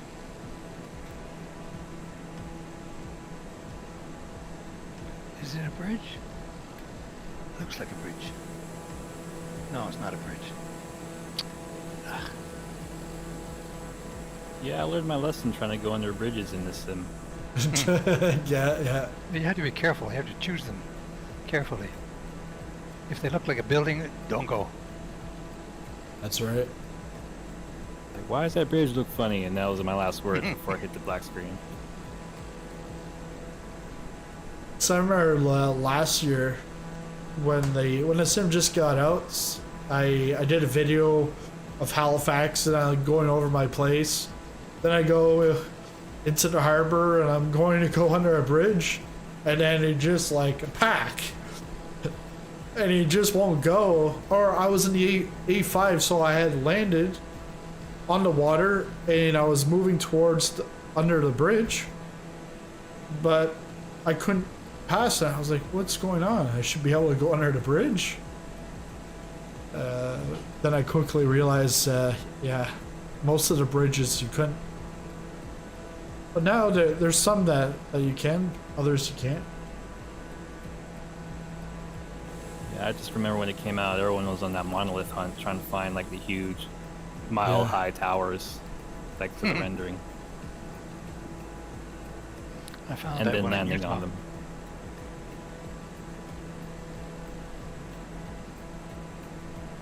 Check out this big old tower in Antarctica with this 747 for scale. And the 747's like tiny. I'm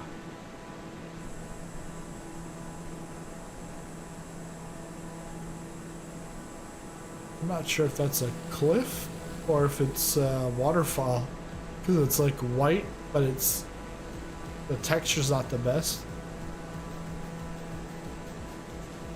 I caused Halifax 9/11. No.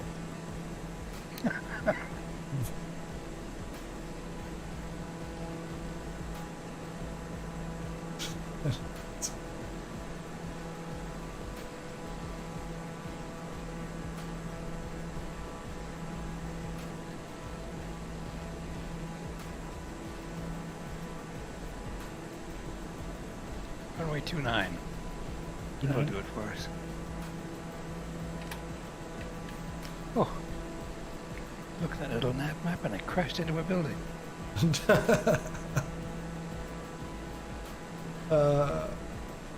Well, a couple of weeks ago, I was flying I think it was the Airbus, the fly-by-wire, and I'm coming in for a landing at LaGuardia, and I'm trying to find my lights, and I go and I look with the mouse, look up on the overhead, and I'm trying to click, and it's not working, and then all of a sudden I look. Well, I'm about to, I'm off course from the runway. I'm about to smash into the building. So I picked it up, went, flying back into clouds. And then all of a sudden I was, at 15,000 feet. And everyone's like, what are you doing? I must have been in a CRJ in that case.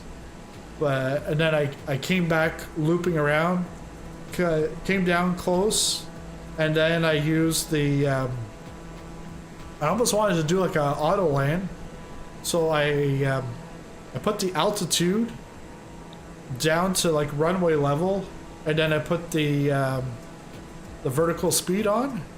Well, the vertical speed was too quick because I went and I piled right into a building, and I plopped there, and it was I was going to an airport that I was showcasing, so I had joked that.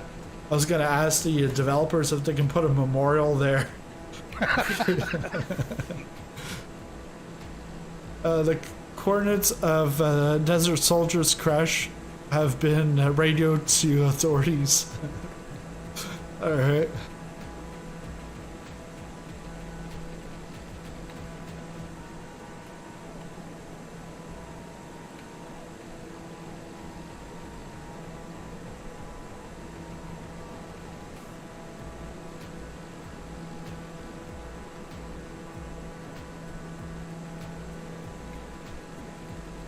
290.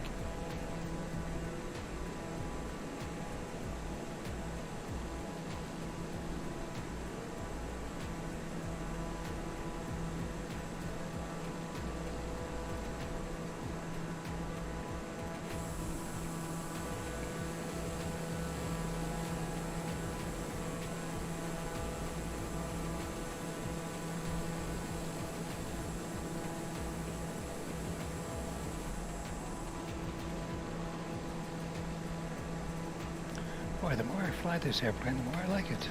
Yeah.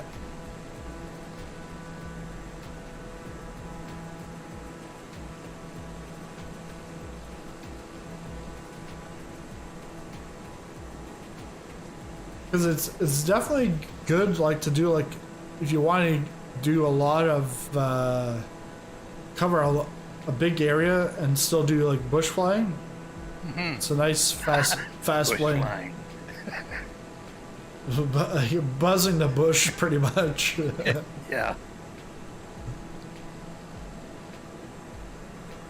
It's not quite your average bush airplane. No, pretty expensive for her.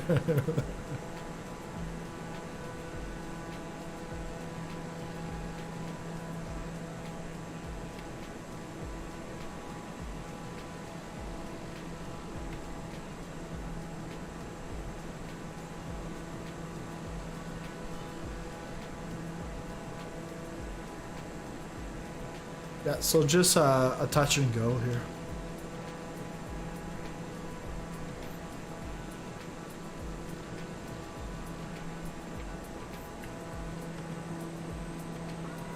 Just gonna do a little flash and dash at the tower.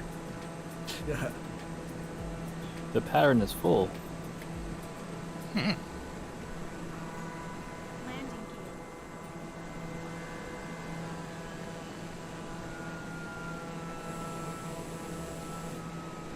Pardon me, boys, I'm just being a nuisance.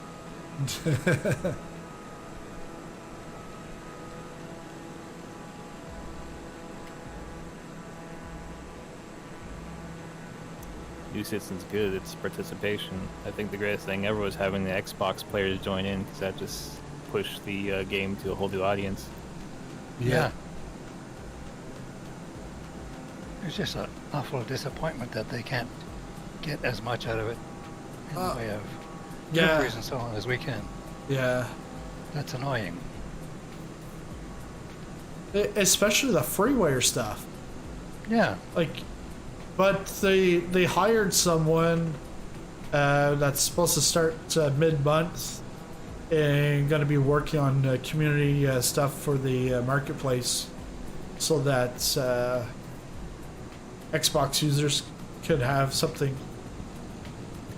But Good. with that, you also have like licensing issues. Yeah. Like the copyrights, Landing gear. because that's why Fly-by-Wire had to get out of the marketplace, was because they were going Yeah. to a more back to their open source, a different license of open source. Well, what I found particularly annoying was that I was putting together a flight to use the Xbox on skis, Okay. the one that Carbon Prop made, Yep. and somebody said, well, the not the Xbox, X-Cub on skis, and somebody said, well, Xbox users won't be able to use that. Well, that just shot the hell out of that whole flight. Yeah. I was going to do some winter bush flying in the northern Rockies, and it was a no-go. Yep.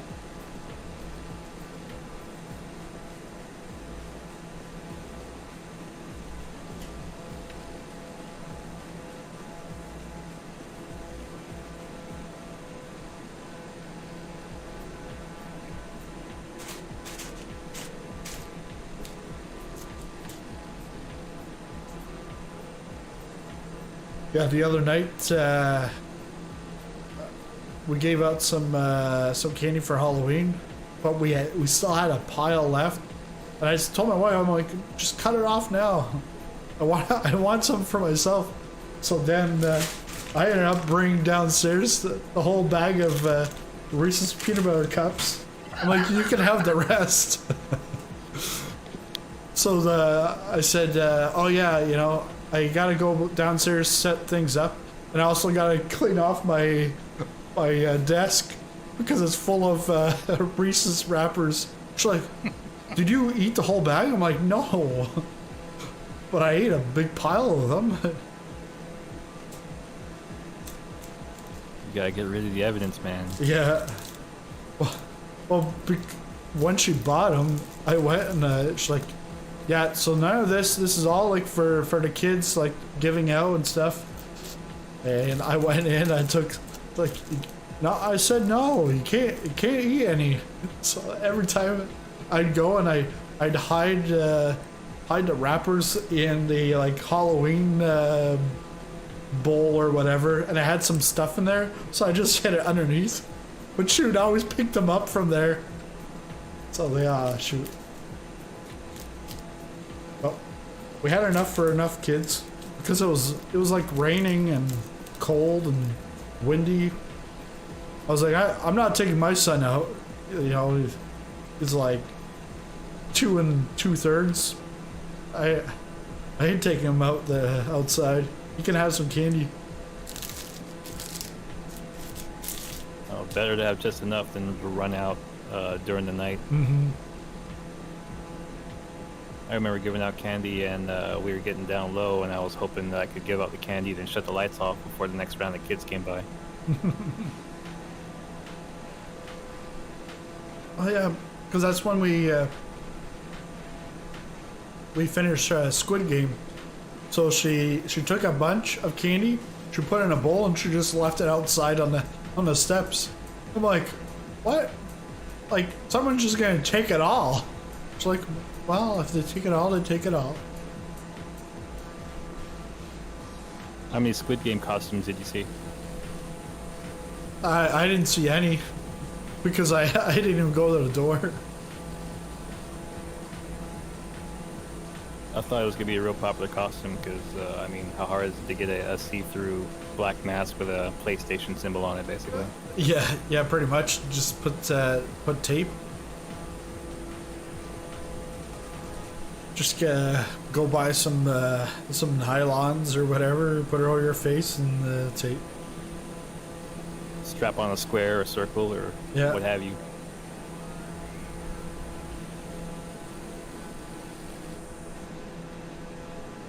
But my wife said someone posted in the neighborhood community, like the neighborhood Facebook page, that they saw someone in a Squid Game costume.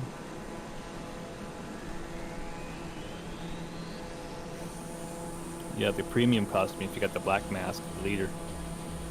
Yeah. Nice white sandy beaches here.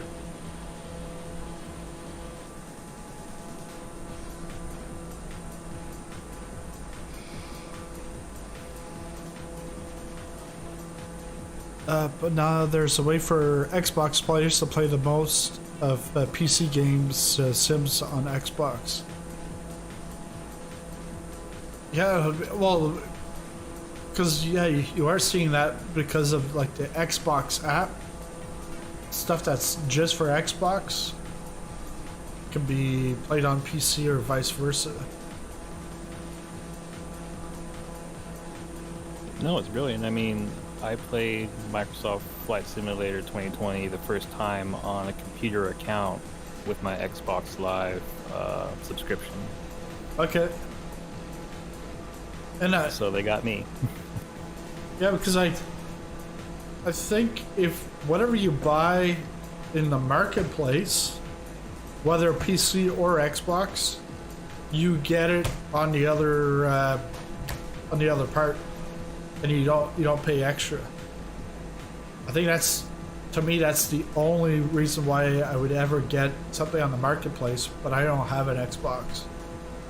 It's just like, you know, you got like a world update or a sim update, and it causes CTDs. Well, if your you know, content that you just bought or downloaded, if that's causing a CTD, well, you're waiting several weeks for an update, because that developer's got an update like the next day or a couple days later. But you can't, on an Xbox, you can't, well, actually, Xbox or PC, if you got it from the marketplace, you can't go and then say, hey, you know, developer, I bought this on marketplace, can you send me the update? No, you have to wait for the marketplace. Yeah, the ecosystems definitely need work. Yeah. Yeah, Lars is saying he saw one person playing Euro Truck Simulator on Xbox today. Didn't mean to play that. Yeah, that's the Euro. Well, actually, both of them. They're now getting. There's a lot of countries or states, depending on which one you're playing, the American or European. But it's improving more and more. But that's been around for 10 years, maybe even more. Yeah, I want to play it in VR, see how the experience Oh is. yeah, VR. The thing for me for VR, to invest in VR doesn't make sense for me, because streaming in VR, to me, it's not a good viewer experience, because a lot of it can get like the motion. It's a lot of motion going on, unless you're not shaking your head. But then some of the resolutions aren't, you know, the resolutions are getting better, but I don't know. No, I totally agree. I watched some VR videos, and yeah, they're reviewing, but they're looking every which way, a mile a minute. You don't realize how much ADD is built into human heads until you watch someone else's stream on VR. Yeah. Southwest Tuber Truck Sims on Xbox. Wow. Yeah.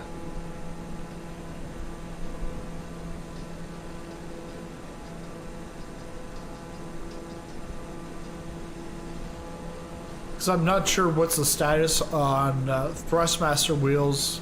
Oh yeah, Thrustmaster wheels work on Xbox. Was my T150 I bought like 4 or 5 years ago. That works on Xbox.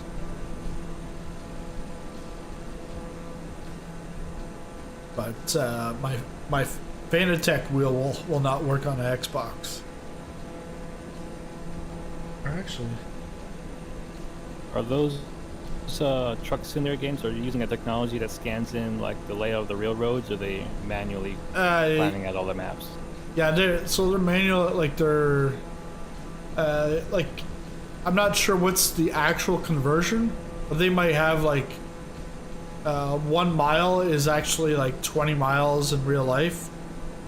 So like when you're trucking along, like if it takes me an hour in real life, it might be 10 minutes in the sim. So it's a sim, but it's also sort of arcade-ish, like it's not real time. Because I went from I think from Arizona to Halifax in one night, and it took me about 4 or 5, maybe like 5 to 7 hours, while in real life it would take like 4 or 5 days to get here if you're driving.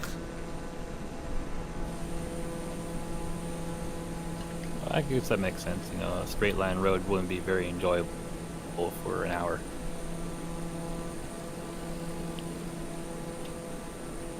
Yeah, there's a YouTuber that shows how to fly ETS or how to play ETS on Xbox.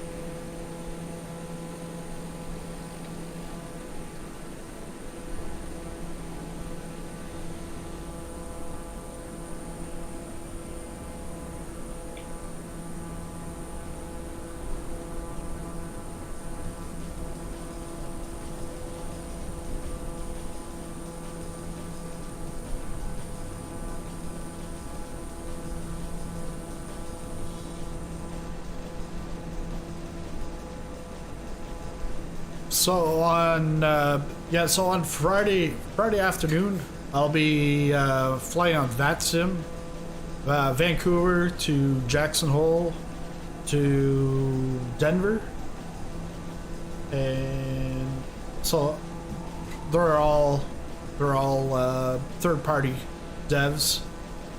We'll take a look at the airports also, and then Saturday night. So when I'm on VATSIM, I'm then in like I'm off of multiplayer because of the VATSIM. My first flight, I did that, and then I could see like all the planes, but I didn't know which ones were actually in VATSIM and which ones I didn't have to care about.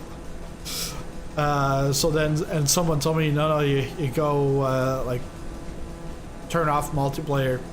But you can always join on VATSIM, like it's not an event. I'm not sure if what the control coverage is going to be. I might be on Unicom, but if so, it'll be my first time on Unicom.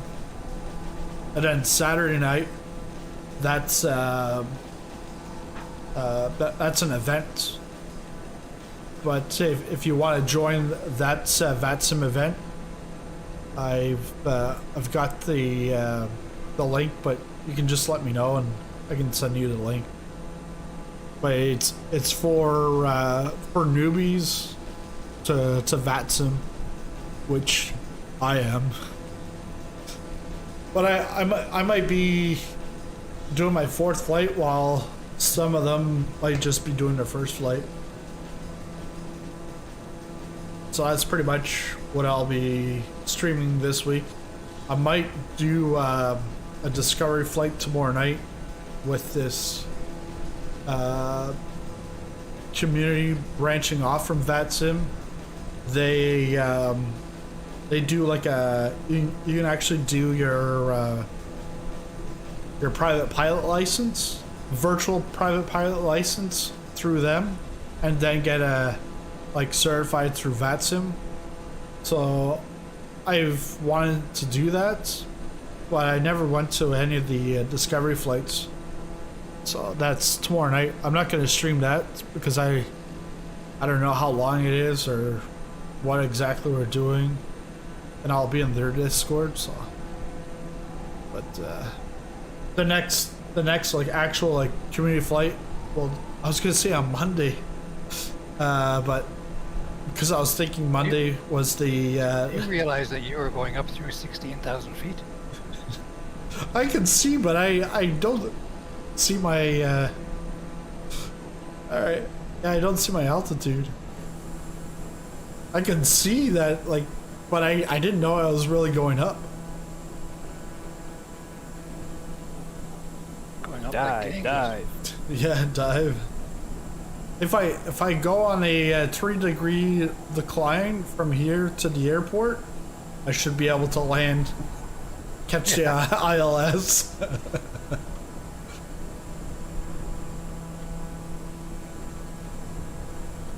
Do a little descent, a little uncontrolled flight, and some more descent, and you're there. Yeah.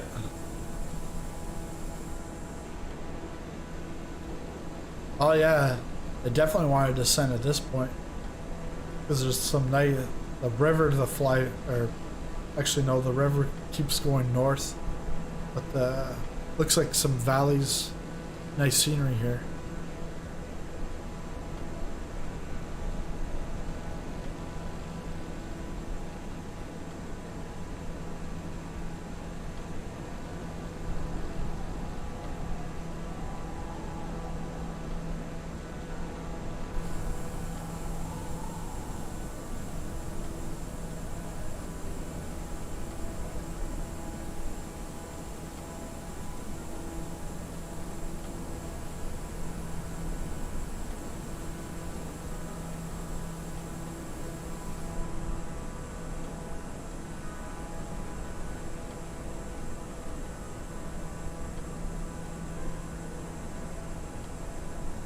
Yeah, the rivers here, it looks a little weird looking down at it.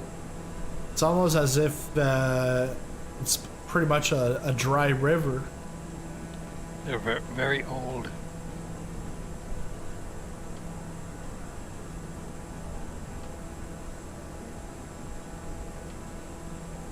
Well, yeah, because this is where Lord of the Rings was, so yeah, it's got to be pretty old.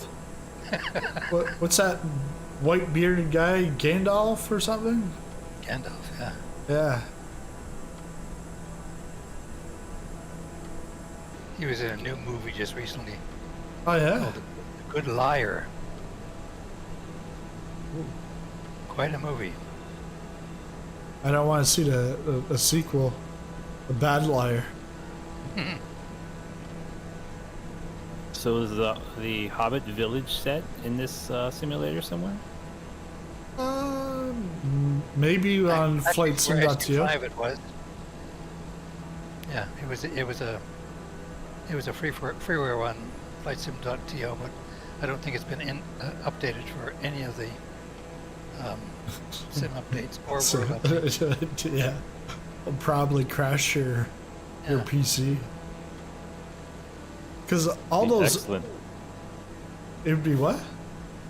It'd be excellent for a bush tour. The Hobbit village. It's dropped right there in the middle of the village. They're a very long distance apart, though. Like they're each different location is hundreds of miles from the other. Yeah. I guess you take out the TBM. Yeah. Or the CJ4. Yeah, it's Even. yeah, it's CJ4. Yeah. Yeah, I'll fly the 747 there. I'll take the longitude. Because the CJ4, does it have? Because if you use the mod, does it change the MFD, the PFD? Because you got like the working title CJ4, but I've never really used it.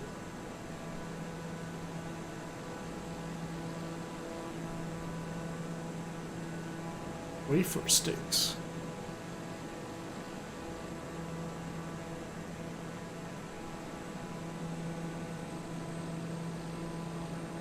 I was at what, 16,000? Now I'm at like 2,000 feet. That's better. Yeah.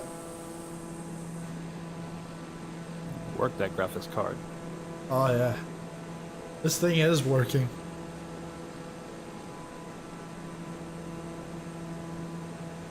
We got little nav maps, a Discord, the stream, web browser, like everything.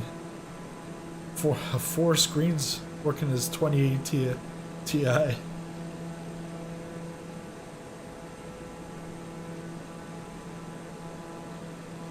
But the frame rate here got a lot better once Sim Update 5. Was it Sim Update 5? Yeah. But then it broke a bunch of stuff. Check your fuel, boys. Oh, that was one thing I never planned out on this one. 13%. Thanks. I'm just waiting for the 18th so the DirectX update comes out. Yeah. I'll be thrilled. I think what they said in the dev Q&A, it's pretty much partial support for DX12, but that they're working to then get it fully, like it'll take a couple of updates to fully support it.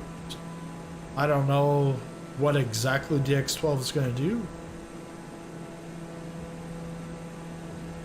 Any increase in efficiency is good. I mean, Yeah. coming from DCS where where everyone complains it's not optimized, you can appreciate the fact that this developer is actually working on the sim and coming out with those updates. Yeah.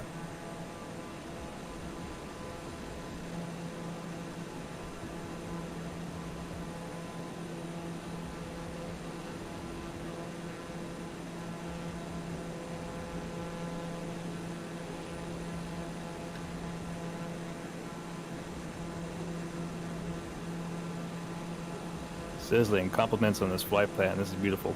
Oh, thanks. Thanks.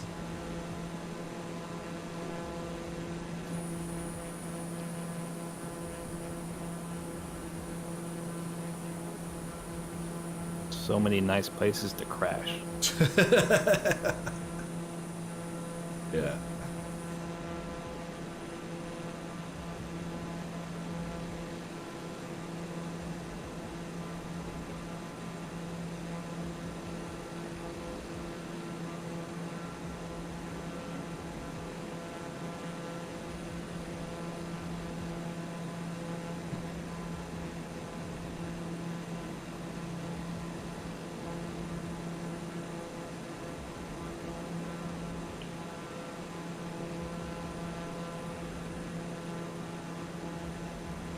I got my dog scratching my leg. Apparently this flight is too long for her. What an unruly passenger.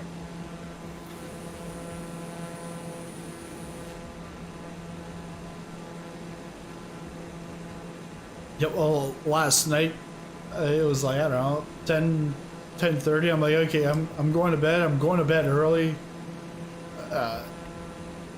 Normally, like lately, it's like 2-3 o'clock in the morning by the time I go to bed. I'm like, okay, I'm gonna go to bed, and then I'm looking at my phone, and then I'm like, let's look at YouTube analytics. I'm like, the numbers are starting to go up a little bit. What's going on here? So I take a look, and then I say, I see that the velocity one's starting to take off. I'm like, what's going on? So did a Google search, and then I saw there was pre-order today. And I'm like, so I came downstairs, did a video, went back to bed at like 1:30. Thanks a lot, Marsh. $4.99 super chat. Are we there yet? Almost. Thanks for a sub, Bauer. Yeah. Absolutely. This has been pretty cool. I'm being summoned for dinner though, so I'm gonna have to cut out of here early. Yeah. Unfortunately. Yeah. No problem. But if you ever do go to that last airport, if you got the NZA Simulations, what you should do is at the front gate, there's 4 dates, and put your date to that, and then you'll see the Easter egg. But yeah, nice to have you on board. Absolutely. This is awesome. My first group flight, and it's pretty interesting just listening, learning, all that kind of stuff. So thanks for a good time. I'll definitely be jumping on again in the future. Okay, sounds good. Have a good night. Cheers. Bye. Bye. Oh yeah, the terrain here is pretty rocky. But yeah, so I came downstairs, made a video, went back. It was like 1:30. I'm like, ah, man. And then the kids my son's up at like 7 in the morning. I'm like, my eyes are like, yeah, I need toothpicks. Why? Oh, I'm going. I look like I'm going straight, but I'm not. Oh, but you're all behind me anyways, following, so we're all good.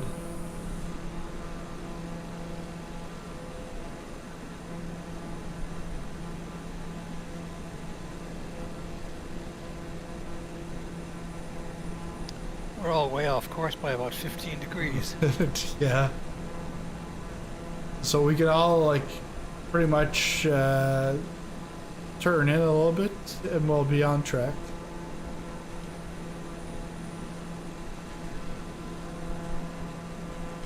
.335.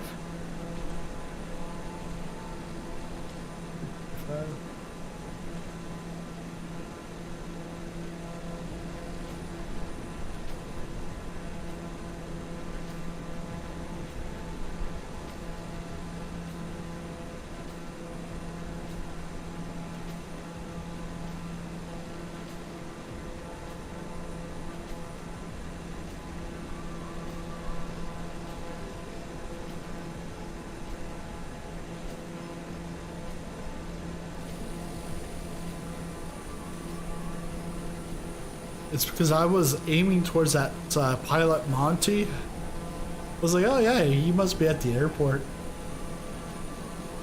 But he's at a different one, I guess. NZWB, I think.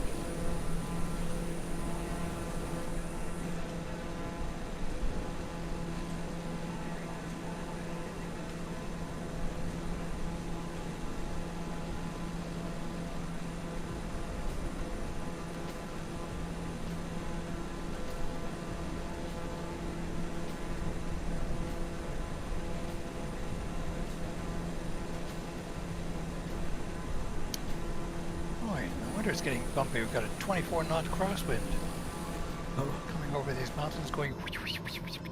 Yeah. Well, maybe not for you. I'm 1,000 feet below you.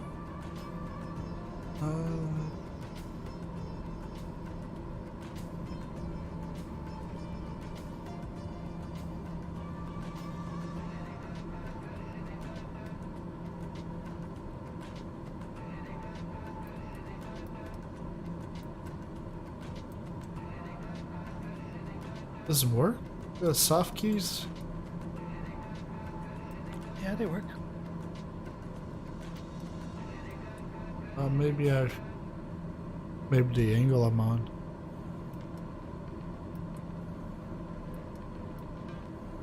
Cause I'm trying to click on the WX radar controls. Nothing.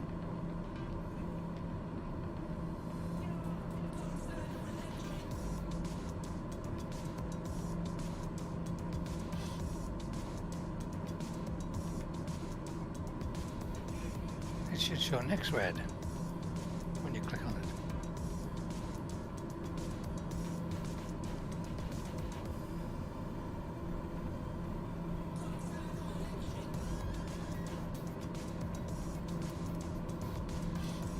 Well, the active nav, that worked. Okay. But no, not the weather.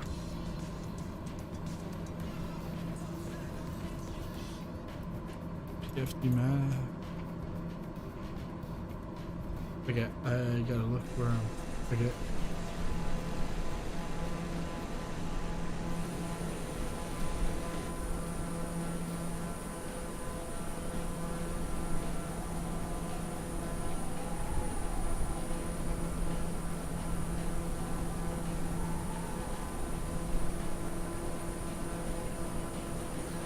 But yeah, I can see the wind gusts, the effects of the wind gusts.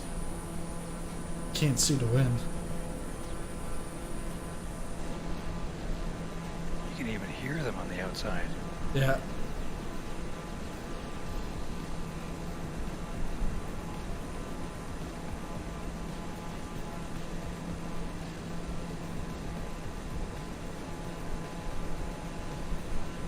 Oh yeah, I'm now climbing up.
Getting some icing again in the clouds.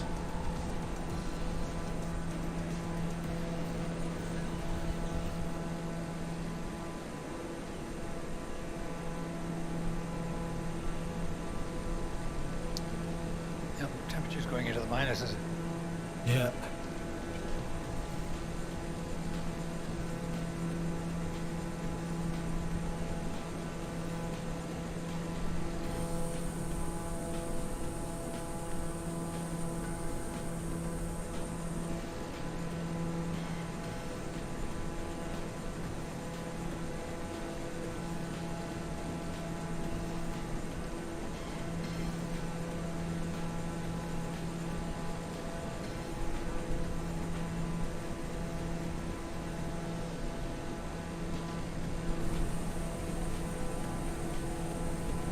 It's got to be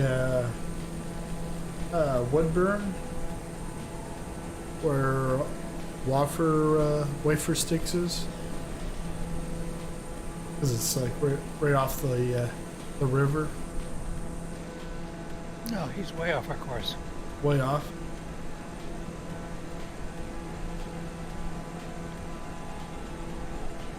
If you can see that bay in the distance on the left, that's where we want to head.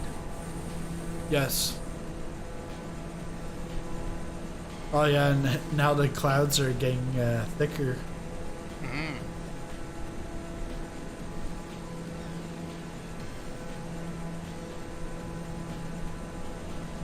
Yeah, Lars. It's windy up here. Some gusts. Is live weather the only way people can experience all the same weather? Yes. Yeah.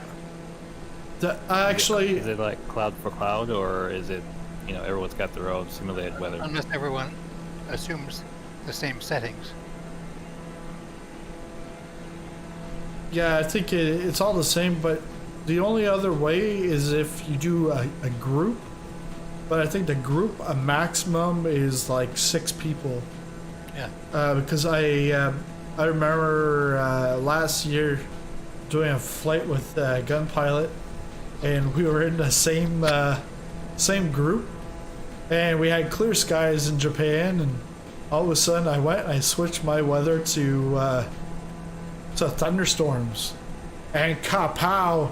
The Gun Pilot was like, what's going on? And like, where did this thunderstorm come from? And I'm like, I started laughing. I remember that. Because it was me I was the one that was controlling his weather. Yeah. Yeah, that's all. But yeah. I was just asking. Go ahead, Susan. I was gonna say that. Well, yeah, that's the only way that I know of is through a group. Okay, I was just asking because I read some stuff saying IL-2 Sturmovik, they might have switched the clouds from player side to server side, meaning everyone saw the same type of clouds in the same position, so you could actually use it as cover, which I think would be a pretty cool feature if there were, cloud for cloud in Microsoft as well. Yeah.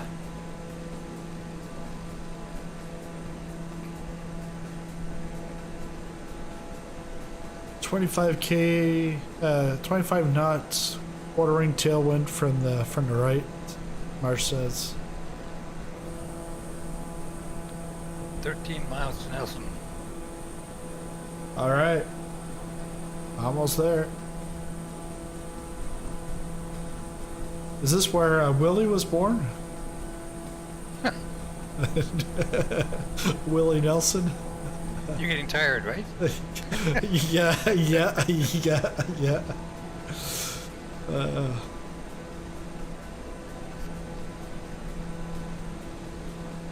Yeah, I think I'm like coming down with something. Like I can feel earlier today, but I'm like feeling it now a lot more. Good thing is, germs or colds can't be passed through Discord and YouTube.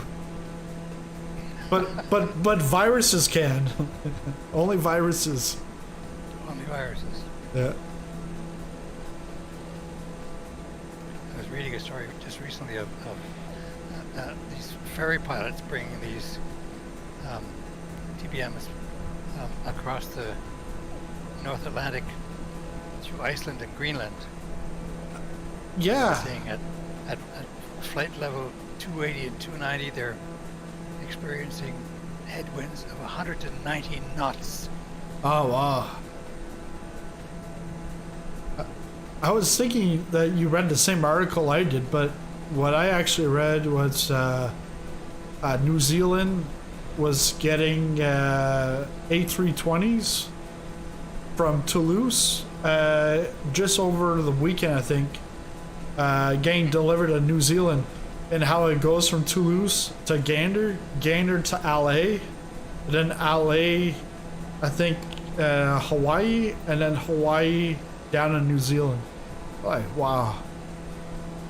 And then they talked about, I think, the Dash 8, how the Dash 8 had to go through Iceland and a bunch of other places in order to get over to Europe, because it can't go that far. So it's got to do so many like hops just to get delivered. Labrador and Greenland and Iceland. Yeah. So then I was thinking, hey, maybe I should do a stream flight from Toulouse down to New Zealand as if I was delivering the airplane. I'll be a half a day at least. Actually, it'd probably be a couple of streams. Or a 32 and a half hour in a Cessna. Yeah. Oh, man. Yeah. But that was a one time only. And now I talk about it, and it's like, people are like, what? So you did it over like several flights? No, one stream. Like, I was even like bobbing my head at some points, like trying to keep my eyes open. Oh, I got the POIs on. There's a couple of POIs in Nelson. If you want to go on the north side in, that's up to you guys what you want to do. But yeah, we can land here, and then we'll wait for everyone, and then we'll take off to the last one. 14 knot crosswind.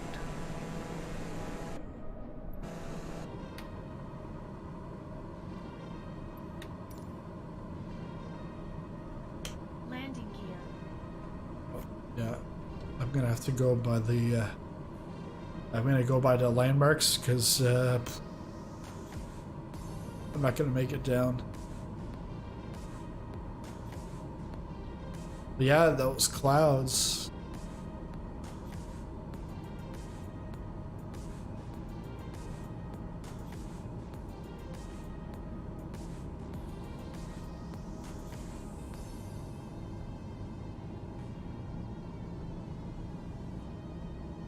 One stop flight time from TLS to AKL via LHR is 11 hours 5 minutes, operated by British Airways. Wow. AKL is, what's that, Anchorage? No.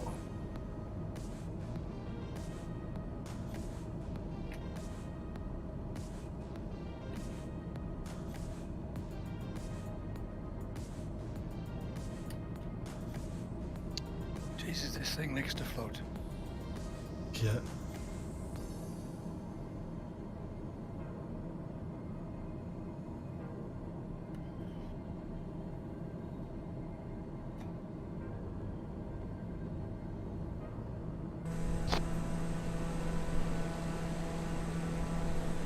Grampians reserve. Only grandpas can go to this reserve.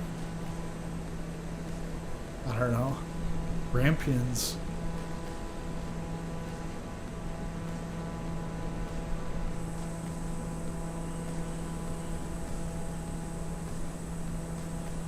Oh wow. It's just like a little tower. Founders Heritage Park.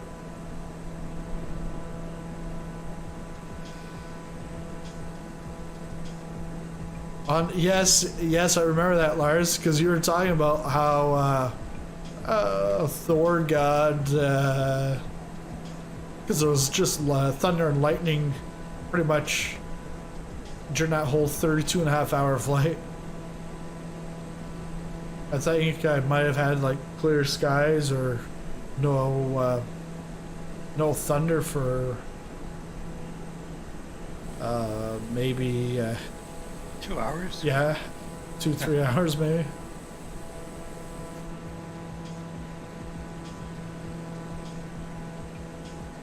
But it was also like a glitch too with the simulator, because every time you had clouds, like you wouldn't have rain, but it would always be like thunder and lightning. Yeah.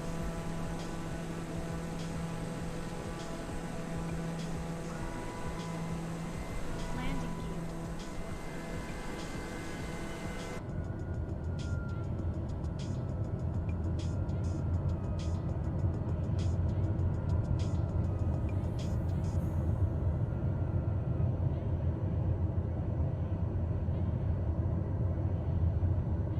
This is a scenic airport. I like this. Yeah.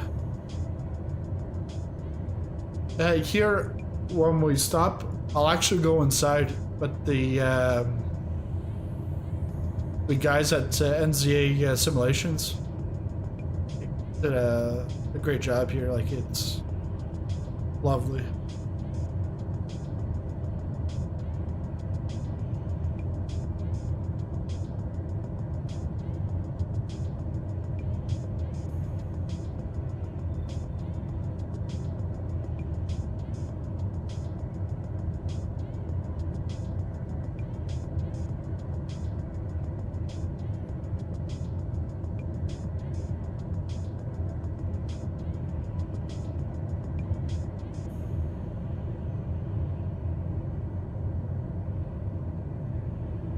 On the glide path.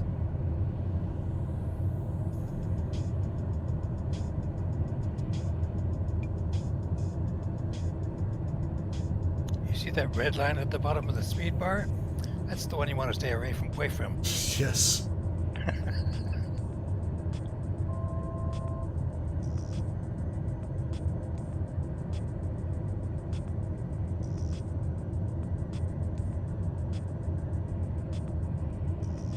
It's a nice looking TBM Air Force. Yeah. Mm-hmm. Oh, nice. Best one of the night. 116. Go over to it.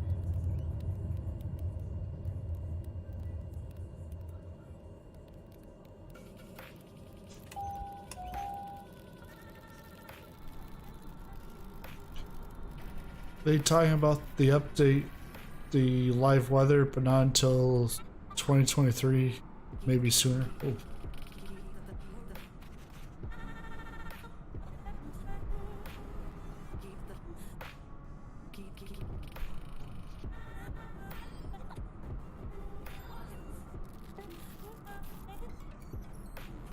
The architecture here, it did a really nice job.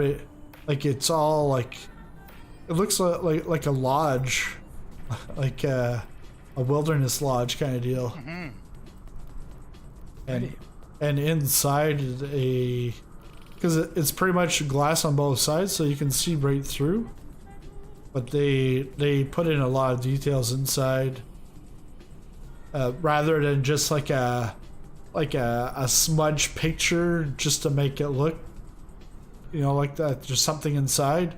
They actually took the time, like all the trusses and stuff, they did everything in here. And then they got like moving baggage claim. You got your toilets, there's nothing in there. I've already checked. There was a airport. Yeah, there were bags moving. Yeah. In Santiago de Compostela in Spain, done by TBM, TBM Design. So I went there, I did a preview of it, but then another guy, another partner of Contrail, he did, he looked at it and he took a picture and he put it in the Discord. He's like, there's one of these on every counter. It's a Playboy cover on every counter at the gate. And then the developer was like laughing because he knew he put it there. It's like an Easter egg. But yeah, it's you got some hangers in here with some Q400s. They're in New Zealand. Maintenance. Parking lots are great. The airport textures and stuff it really like pops out, like looks great. Very, very well detailed. All right, get back in the plane and let's go see that Easter egg, not the Playboy cover. Let's see. Can I take off from here?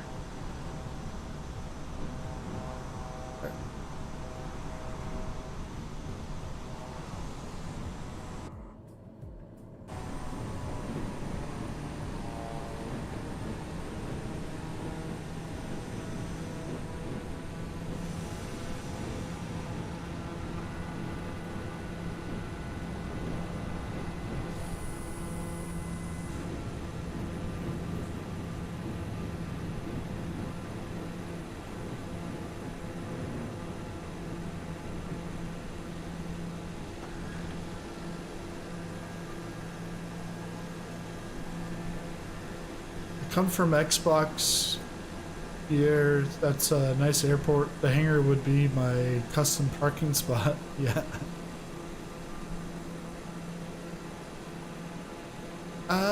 And I'm not sure. Nelson might have been in the last marketplace update from last week, so you should be able to get it in the marketplace for Xbox. Actually, talking about Xbox, I'm not exactly sure. You just have to check the marketplace if it's there. But then I'll do another video sometime this weekend once the new update's out tomorrow for the marketplace. Nearly crashed on that final trying to connect a fuel imbalance, and I had to do a mid-air restart. Too bad, Marsh. I'm dropping up for a night, Sizzle. A good flight. Thanks for the plan. Yeah, thanks a lot, Turl. Great to have you. Let's see you. You have a good one. Enjoy your flight. Thanks. Cheers.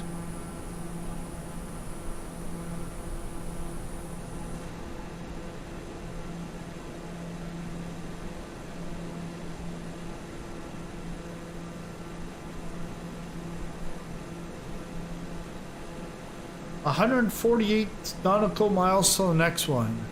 Oh no, it's 14.8. So Jesus, you almost gave me a heart attack. I'm already like halfway there. I just took Yeah, off. it's just across the bay. Yeah. You got 2 and 20. It's best to go in if you've got the airport. It's best to go in 2 because 20 is where you'd see the Easter egg stuff. But if you don't have it, it doesn't matter which way. You won't see it unless you're watching the stream. But And there's a 90-degree crosswind of 24 knots. So that doesn't matter either. yeah.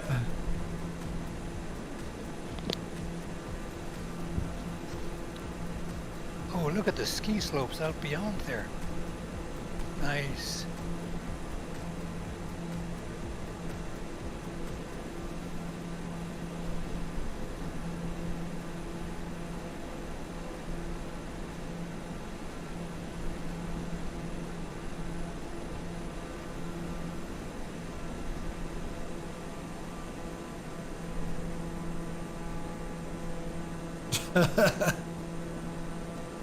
Airstead said the Remembrance Day flight plane is an hour and 23 minutes. Like, we might have to slow down in the F-14. Well, yeah, because whatever flight time you give us, it always ends up being shorter because we're in like afterburners the whole time or whatever.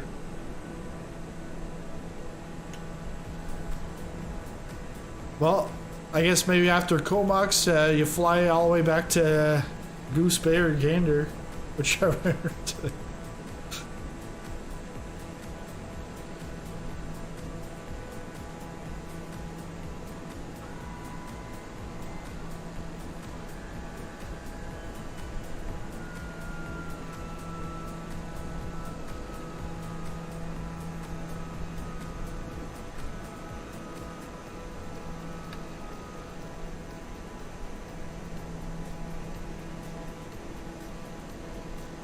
Lightning challenges? Yeah, I've tried them out. I've done a bunch, but I haven't lately.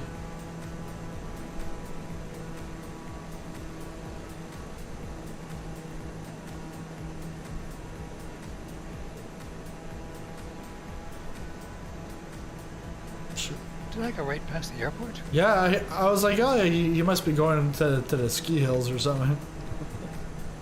Going to check them out. Yeah, I'm on final here. Yeah, coming in hot.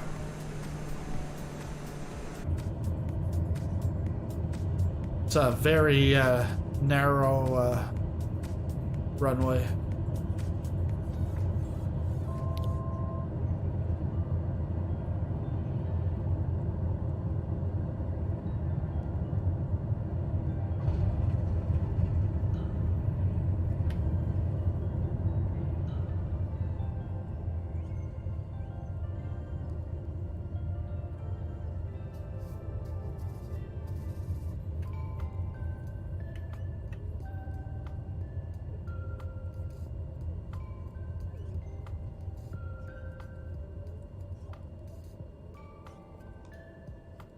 And I'm not really sure where the hangar is. There's a bunch of buildings around, but or not the hangar, but the yeah, I guess the hangar.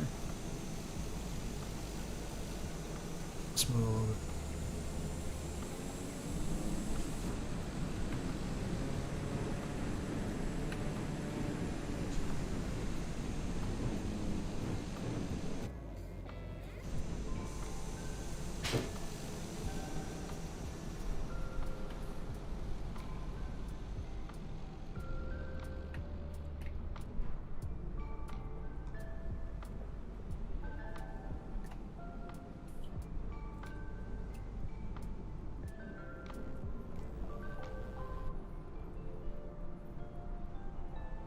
So the thing here is you've got the rock dragway.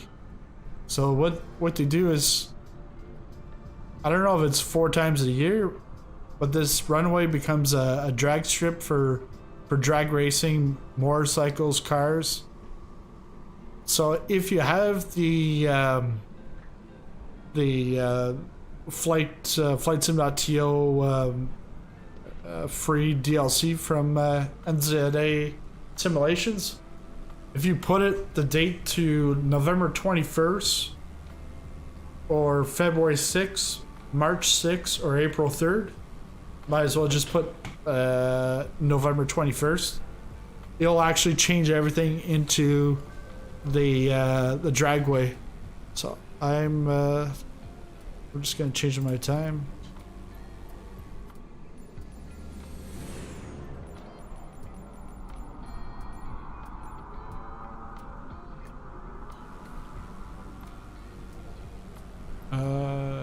November didn't work.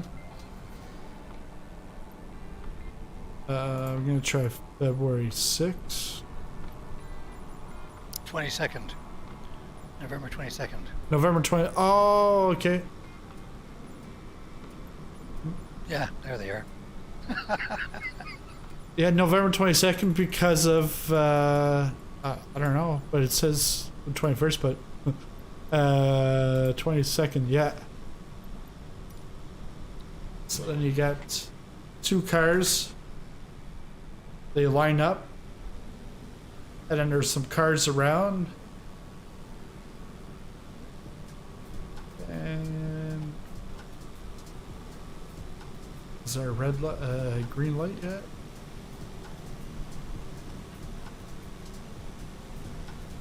I'm gonna get the hell out of the way. This is the add-on for Motueka Airport, which is where we're at.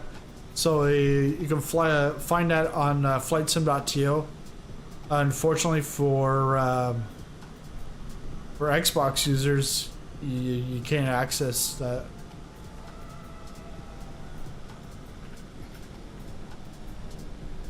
Unless they've added it in the marketplace. But I don't think they have. And then once the 2 cars go down the runway, they'll actually come back on the grass, come back, and then just they'll slowly get back up to where they were, and then take off again. So it's a nice little Easter egg. But I actually don't even see them right now. It's a purple one with green wheels and a white one with silver wheels. Yeah. Oh, okay. Yeah. Now I see them. They're actually coming back in the grass. Well, they're driving all the way back.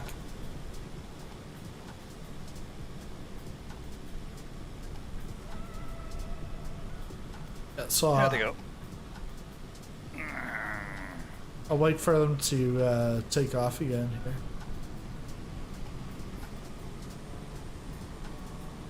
So who's gonna win, the white or the purple? I think it's always the same one that wins.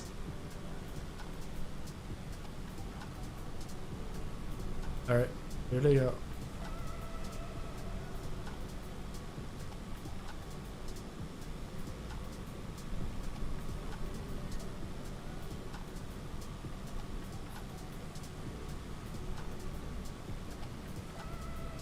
There we go.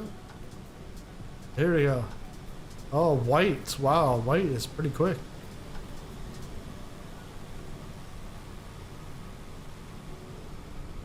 Yeah, white wins.